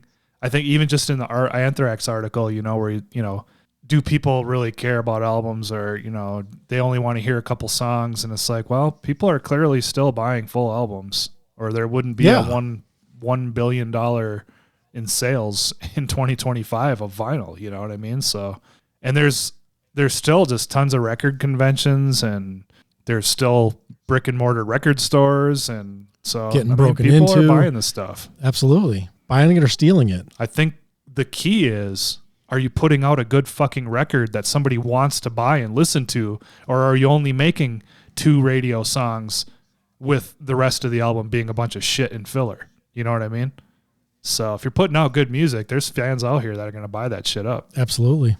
Okay, this is a topic we used to talk a lot about, I feel like, and we haven't for quite some time. And I wanted to put it in here for 2 reasons. One, it's involving Wu-Tang Clan, And then the other is that we have talked a lot about the Rock and Roll Hall of Fame. And so they're being nominated. They're a fan, what is it, the fan vote? I forgot what they called that, where the fans vote to get certain people in. Yep. Anyway, so Wu-Tang is up for 2026 nominee for the Rock and Roll Hall of Fame. And I've been kind of reminiscing a little bit about the Rock and Roll Hall of Fame, and we've been really critical of it in the past, and especially with their additions of a lot of different types of musical forms. But then recently, especially when I was putting this article in, I was thinking like how close to rock and roll is some of the metal stuff that's been inducted into the Rock and Roll Hall of Fame. Do you know what I mean? Like Motorhead is rock and roll, but they're way more aggressive, but it follows that Chuck Berry vibe. But how much does like Iron Maiden fit into that, or some other metal bands? You know what I mean? So then I was like, I guess if you're going to call it the Rock and Roll Hall of Fame, and then you're going to be picky about, I guess, what types of bands constitute rock and roll, then I guess you really have to figure out what bands do actually still fall under that rock and roll category. Or is it more about the rebelliousness of that type of music? Do you know what I'm saying? Yeah, more the vibe than the actual label or genre label. Yeah. And I'm not, it's just a little bit weird. I still think it's kind of a weird name considering the multitude of genres that are in it now. So I would still feel that way, but I did just start to think like, yeah, I've been really critical of it in the past, but then I'm like, I don't know if fucking Slayer was inducted, how rock and roll is Slayer, in musical style? Are those riffs really based on a Chuck Berry riff, or, I don't know. I keep thinking of Chuck Berry because he's kind of like the epitome of rock and roll, in my opinion. But anyways, let's get on with the news story. And this is right from the Rock and Roll, the Rock Hall. It's from rockhall.com, which I believe is the Rock and Roll Hall of Fame website. Yep. Wu-Tang Clan fundamentally redefined what a hip-hop group should be, or could be: a collective of rappers, a modern pop culture mythology, an artistic brand, and a musical powerhouse. They created a movement that has sent shockwaves through the world of music, fashion, and film. Their sound has influenced the beats and rhymes of a legion of artists, from Jay-Z to Nas to Pusha T and Odd Future. Hailing from the mysterious lands of Shaolin, Staten Island, New York, Wu-Tang Clan formed as a musical brotherhood featuring the talents of RZA, GZA, Method Man, Ghostface Killah, Raekwon, Inspector Deck, Old Dirty Bastard, U-God, Masta Killa, and Capadonna. Their de facto leader, RZA, described the mission as opening the minds of youth, becoming aware of our people, our situation, our community, martial arts, knowledge of self. It was wisdom of the universe. In 1993, a time when the polished sound of West Coast hip-hop and G-Funk were dominating the airwaves, Wu-Tang released Enter the Wu-Tang 36 Chambers. Its raw, lo-fi production, built on the cut-up techniques of Public Enemy, served as a foundation for gritty street narratives, spit in a defense style that flowed from the unified Voltron-like powers of the multiple MCs.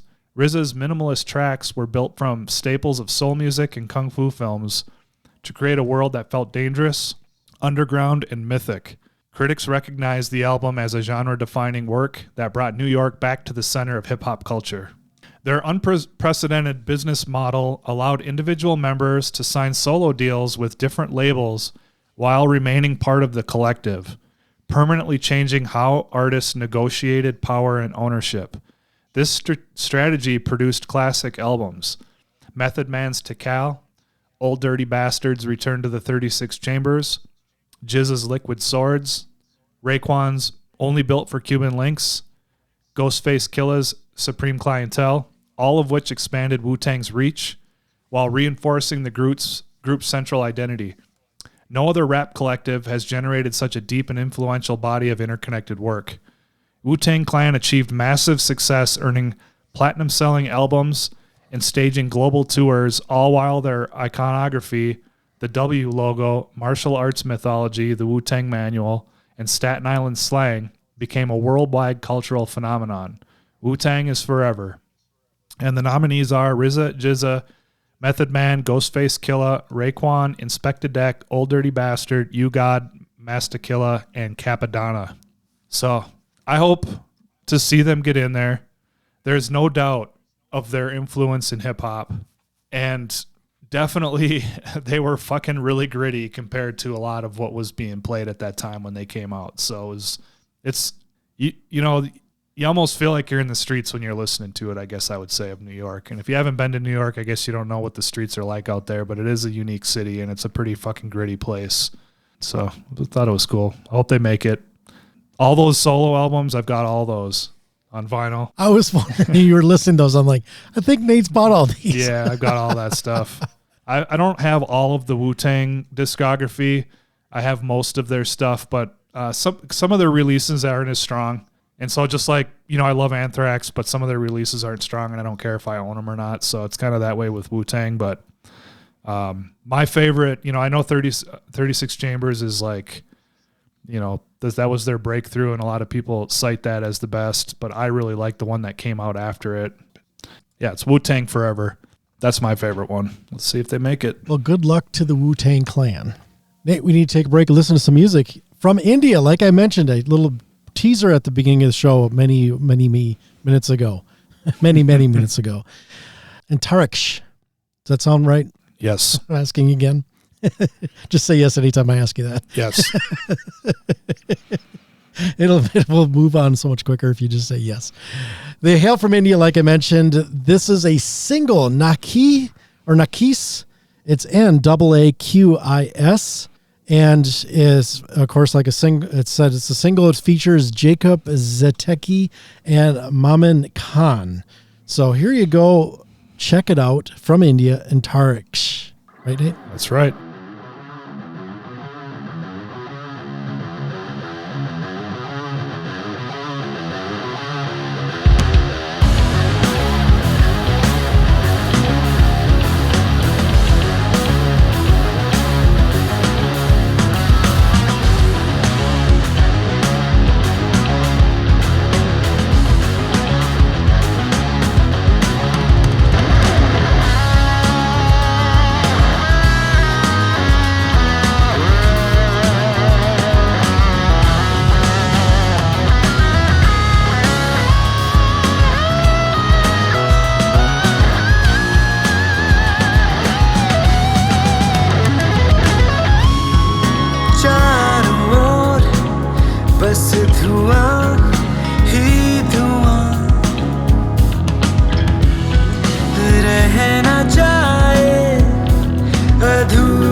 right, there you go. Thanks again to, this was Against PR for sending that in. We do appreciate that.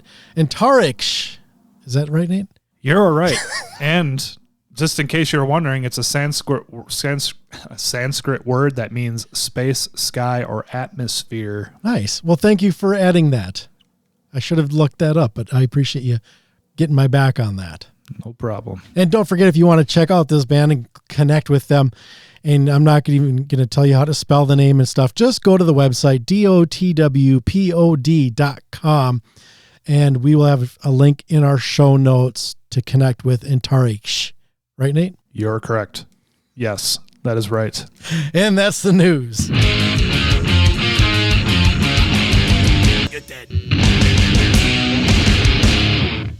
If you're in a band and you'd like to be considered to be played on the Disciples of the Watch podcast, please email us at music@dotwpod.com or dotwpod@gmail.com if you have any other business, like if you want to be a sponsor. And don't forget, stay tuned. We've got all sorts of good stuff coming up. We got our Megadeth, their latest album, self-titled, the track by track coming up, and we'll see where that fits into our worst to best rankings, our personal ones, as well as our top 11 thrash covers. That's going to be coming up later this year. And we're going to compare that. That's actually a comparison from a list that we covered in episode 387, in which it was titled Best Cover Songs by 11 Big Thrash Metal Bands. And we're going to kind of just formulate our own lists and then see if there's any crossover with the master list. I know we had some issues with that master list, and that was why we decided let's just do our own and see what happens. And also, I'm going to be relaunching the Gimme 5 now that I've got more time, since I'm not doing the independent music specials. If you want the independent music, though, of course, you can always check me out on KFAI at 90.3 FM in the Twin Cities, the Root of All Evil radio program at kfai.org. But I digress. I'm going to be relaunching the Gimme 5 episodes. I'm going to be doing at least one, maybe more. I'm not sure. Just kind of want to get the ball rolling. They will be for patrons only. So that will live on Patreon and be a bonus for those of you who subscribe to our Patreon. Some of them do come out through the free feed. So even if you just sign up for the free accounts, you still get some bonus episodes just for being a free patron. But if you are a paid member, you get more. And Nate and I have been talking about building that up, and this would be part of that. So stay tuned for that. And of course, you also stay tuned to this feed because we have more hand-picked independent music selections like you heard here today. Now, for our final talker, Nate, this was one that I picked and was going to kind of, we something completely different than what we've ever done before. And it's a list that I found, and I thought I'd be curious to see what you would put together if this was your list, and then we can kind of go through and compare them. And that is the 10 best black metal singers of all time, and they are ranked. Now, Nate, you have not seen this list, correct? You asked me to not look at it, and I agreed to, which made it way harder to not look at, by the way. Especially when I started, putting my list together, because then I was like, well, are they only focusing on a certain, genre or era of black metal, or is it the first wave all the way through, or is it just the second wave? Or, I was like, so then I just thought, fuck it, I'll just put my own list together. If we got some crossovers, we do. If we don't, we don't. It'd be a good point of discussion. But yeah, after you said, would you be willing to not look at it? So it's a surprise, and it was really fucking hard not to take a peek, man. I'm not gonna lie. Oh, I'm glad you followed through on that, though. I appreciate that. Yeah. I see number 10 just because I pulled up the link, and I'm already like, okay, this is going in a little bit different direction than I think I'm thinking, but we'll find out. Oh, really? So this was from Metal Addicts. I see you pulled that from that. I'll just read this little write-up here that they have. Black metal, a genre drenched in darkness, rebellion, and raw emotion, owes much of its impact to the vocalists who channel chaos through shrieks, growls, and haunting chants. These voices aren't just instruments. They are conduits of atmosphere and intensity, often divining entire movements within the genre. Here are 10 of the most influential and powerful black metal singers ever scar the void. Okay, Nate, coming in at number 10, Fenriz from DarkThrone and Isengard. Though known more as a drummer and songwriter, Fenriz's occasional vocals, especially in side projects like Isengard, show a more narrative, folk-tinged approach to black metal singing. His contributions to Darkthrone's vocal work, particularly in the early years, are often overlooked but crucial.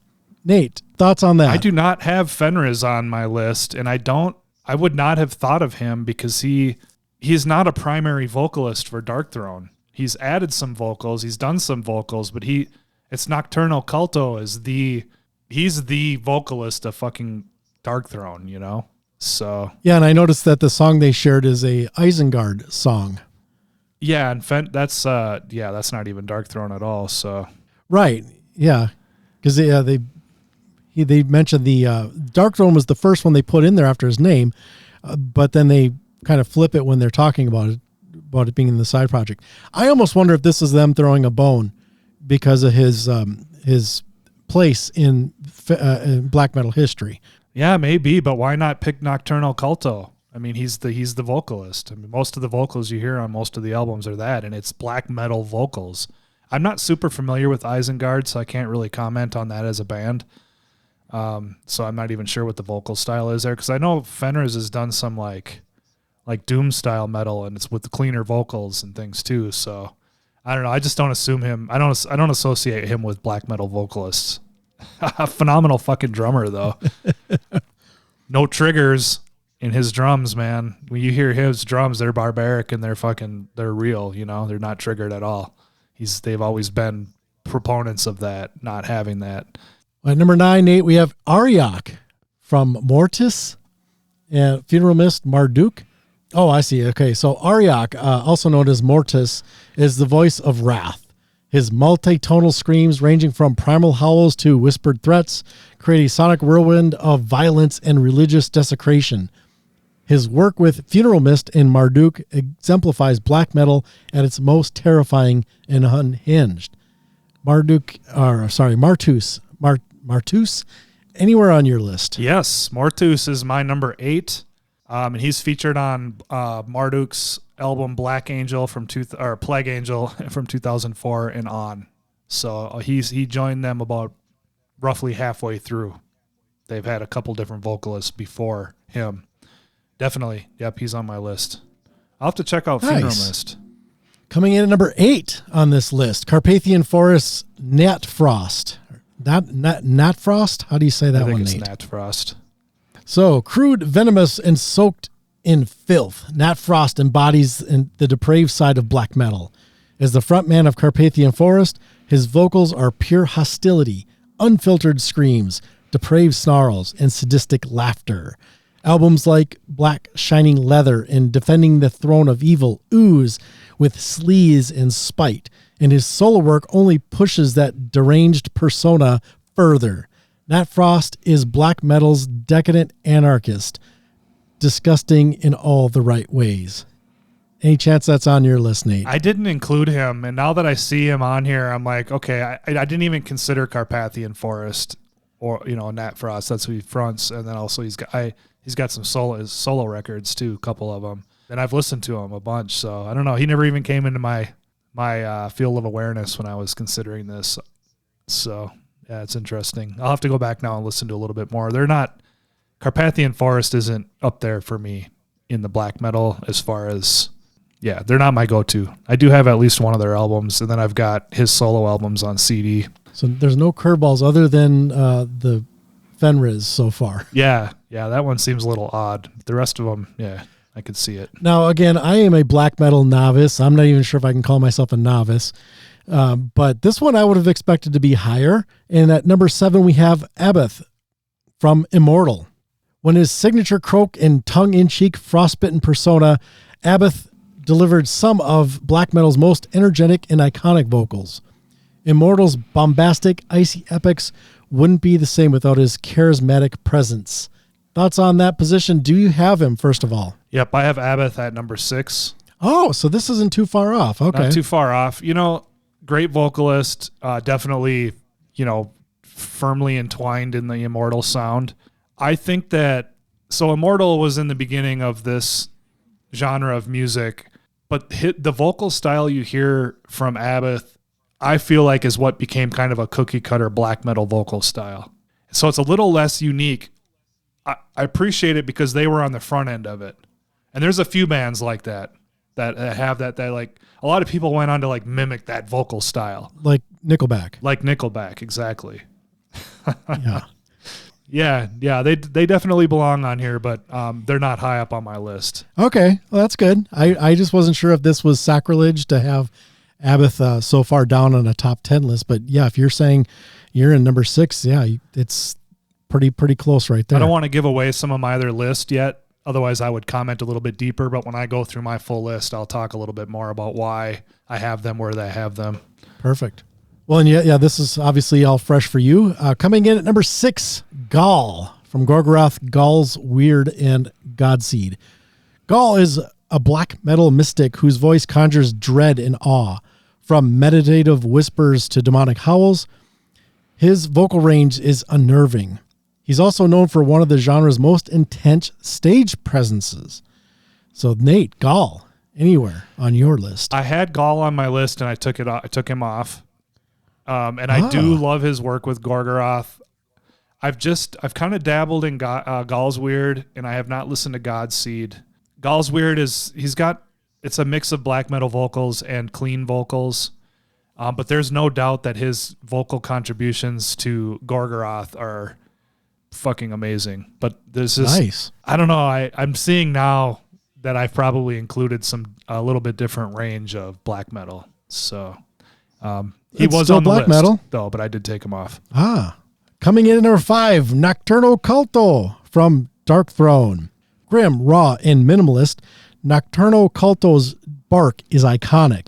His snarls on Under a Funeral Moon and Transylvanian Hunger help set the standard for second wave black metal with an icy, detached tone that's instantly recognizable. Nate, Nocturnal Culto on your list. Yeah, thank God that they fucking included him. I almost was worried that they weren't.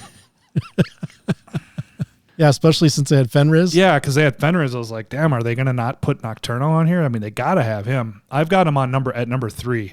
And it's interesting because I think that he's got a particularly like sick, angry tone to his vocal style. But when you hear when you hear people talk about him, like it's Ted, he's like the school teacher, nice guy.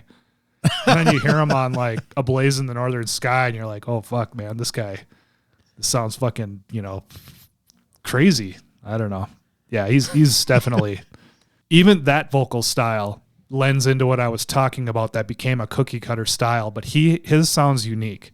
And each of these bands that they're similar in a way with the kind of shrieks, like death metal, you got the guttural type of vocal styles. Black metal has got the more shrieky type, but there is enough variety to keep it interesting with these earlier bands before it became a signature style, if you will. But yeah, definitely he's on my list. Nice. Coming in at number 4, Ison. Am I saying that correct? I think so. It's yes, Gene. You are. Yes, you are. Yes, it's correct. Ison from Emperor. A master of range and composition, Ison helped turn black metal into a majestic symphonic art form. His vocals could shift from serpentine rasps to soaring cleans, especially in Emperor's later work and his solo material. Nate, with your rediscovery there, is Ison in your list? Yep, number 4, just like the list. I've been kind of close on the ones I've hit. I've only been like within one position different. This one, yeah, we're right on. Yeah, he's there's some angry, like deep anger in his vocal delivery. It sounds almost a little bit odd considering the symphonic element, which I think sometimes takes away from the darkness of the music and sometimes it adds to it. So I think that's why I had a hard time with this band and other bands that use keyboards in black metal early on. But you know what? I love fucking Merciful Fate and King Diamond and stuff, and that definitely King Diamond incorporated some keyboards, and there were some other bands that I've liked that have incorporated it. So it's more of an atmospheric edition, I guess. Yeah. Dio, Rainbow in the Dark. Dio, yep. He's not on this list though. Spoiler alert. Coming in at number 3, Dead From Morbid in Mayhem. You may know him as Per Yngve Olin. So few vocalists embody the genre's morbid ethos like Dead. His spectral, hollow howls sounded like they came from beyond the grave. His tragic life and intense stage presence have become almost mythological in black metal lore. Nate, I have a feeling this is on your list. Where do you have Dead? I have Dead at number 7.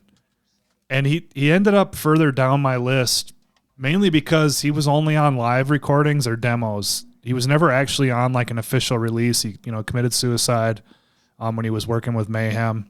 But definitely, this is a good example of a black metal vocalist that didn't follow that black metal vocal sound that I've been talking about already a few times here in this list. So I love that, and my favorite black metal vocalists are not ones that fall right into that cookie cutter vocal style. So Dead was definitely one of those. Coming in at number 2, we're almost done here, Nate, with this list, and then we can compare notes here. Quorthon from Bathory. As the founder of Bathory, Quorthon's early vocals were a prototype for black metal, raw, raspy, and soaked in lo-fi fury.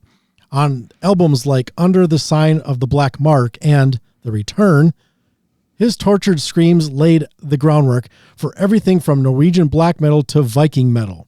His unrefined, unhinged approach became the blueprint for the genre before the second wave even existed.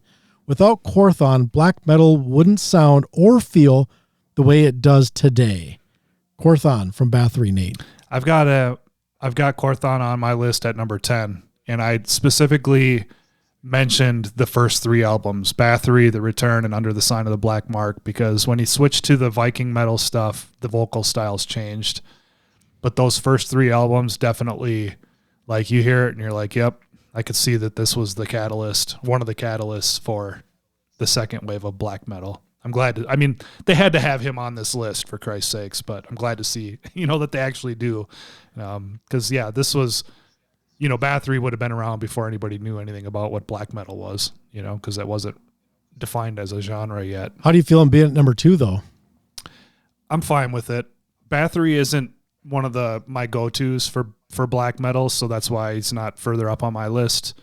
But he's the one of the main catalysts, I would say. Coming in at number 1, Attila Cesar from Mayhem, Tormentor, and Sun.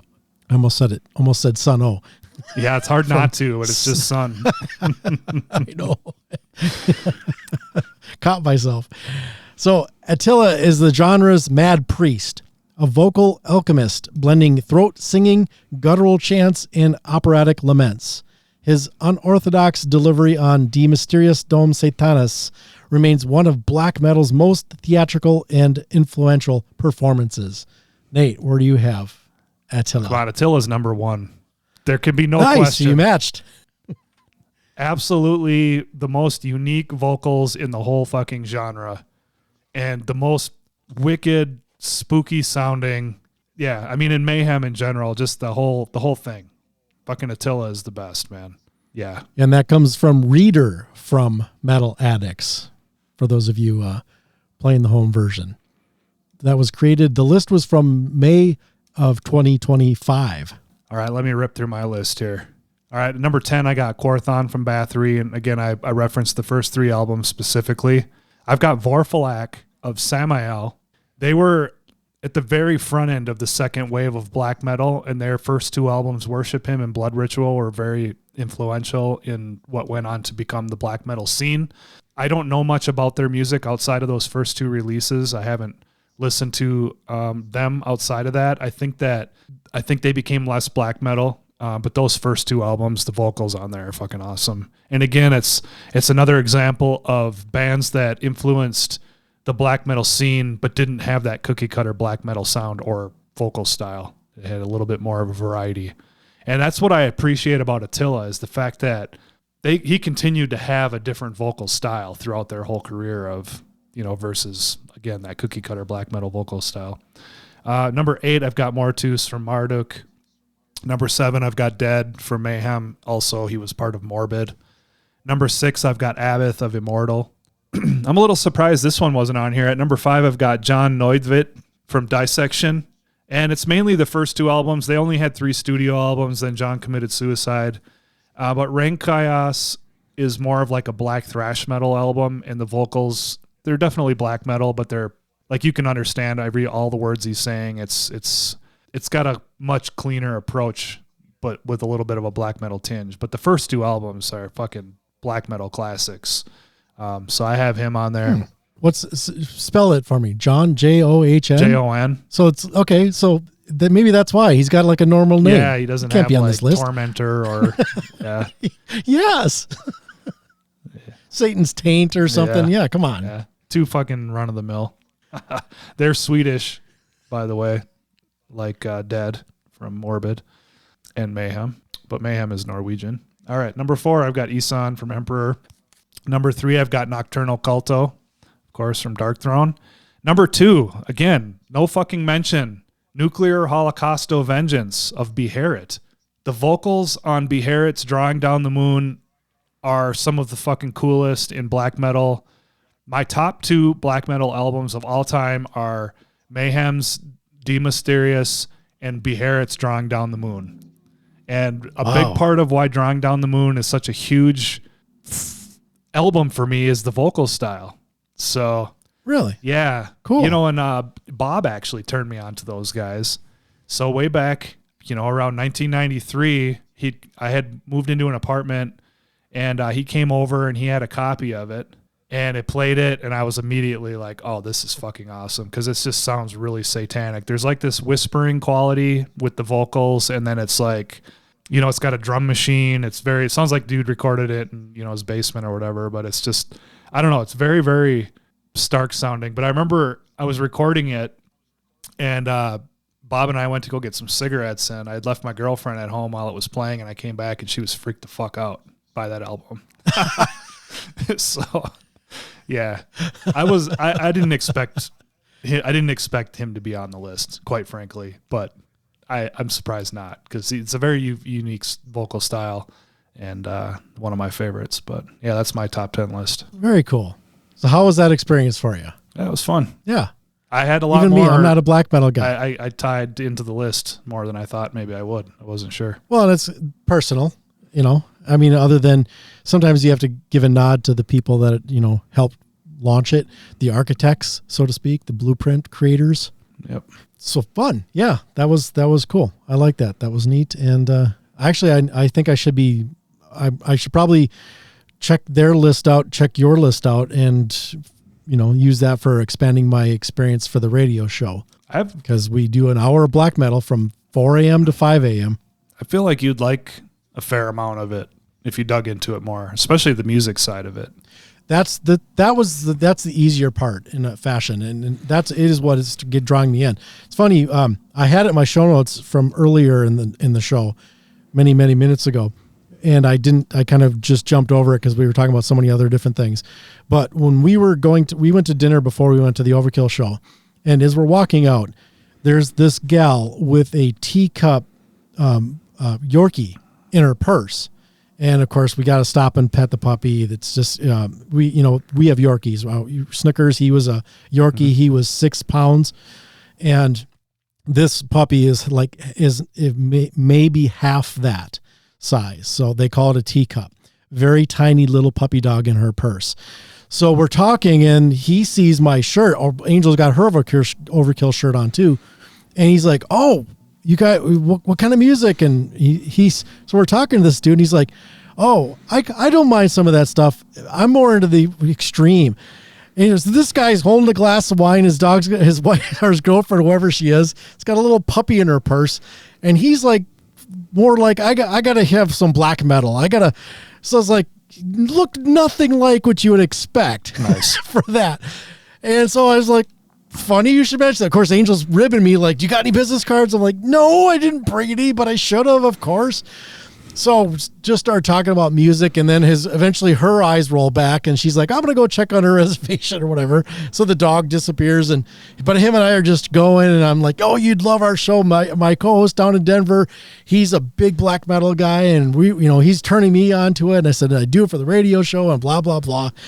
But one thing he had mentioned, and it was something that I realized a couple of months ago, maybe, is it's almost like classical music on speed is what black metal is kind of, and it's meant to be extreme, and the vocals need to be there too. You're not going to put Joey Belladonna in front of this band and have this same result. Testament got close to it with their last album and that song, but they also incorporate black metal style vocalings that Eric does, and I think they did a great job on that song. But it's funny he mentioned that, because I was just like, I mean, those aren't exact words, but I'm like, yeah, there's that element to it where they're like taking those influences of classical music and just amping it up. That's why I thought it'd be, music wise, you would dig it more, because, okay, I'm going to mention death metal because death metal and black metal grew from the same root bands, but death metal is like down tuned, and it's like really almost, it's like sludgy, and it's way different, where black metal almost doesn't even sound like they have, like, it sounds more like the early thrash before all the drop tuning and stuff like that. And maybe they're tuned down a half a step or something, but not like the really low, and because they're playing fast. And the other thing I want to mention that's unique about black metal that I'm really realizing more and more is they're trying to create an icy sound, and they absolutely have created it. A lot of the bands, especially the early ones, Emperor and Immortal and Mayhem, that the tone of the guitar is very icy sounding. I don't know. When I hear that description now and I hear the music, I'm like, they nailed that. And I understand now why the tone is what it is. And that's because they're trying to capture that icy sound, man. And the vocals just play right into that. Now that you mention it, why don't they use black metal in like Superman movies when he goes to his Fortress of Solitude? Was it like in the ice mountains or something like that? You want that icy sound? You got it. It's right here in black metal. Why are we hearing mayhem coming out of that castle? Yeah, what the hell's going on here? Hollywood, you're letting us down. Fabulous. We should wrap this up, and of course we need to wrap it up with a song, and of course it's going to be from something from the list of the topic of discussion. Nate, what is our final song going to be? Well, I decided after a lot of contemplation to roll out with a DARKTHRONE song, and I went with a song off of A Blaze in the Northern Sky, which was the first album that took on the black metal style for DARKTHRONE. They had did a death metal album before that, and so I'm going to close it out with Catharian Life Code. Nice. Looking forward to hearing it. Hopefully you as a listener are as well, either as an experienced black metal fan or somebody that's a novice or a wannabe novice like myself. So cool. DARKTHRONE. Here we go. Nate, always a pleasure hanging with you, chatting music and buying music and all that kind of good stuff. Looking forward to the song here. And of course, always looking forward to our next episode. But until next time, my friends, stay heavy.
are correct. Yes, that is right.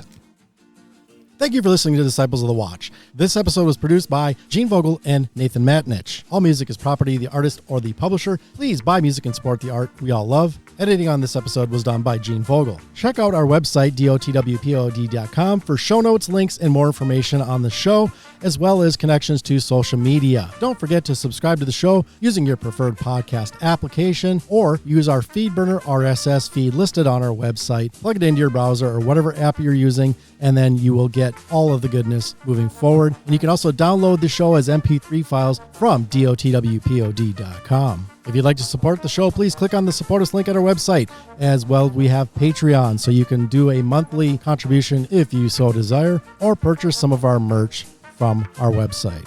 Thank you for listening, friends, and stay heavy.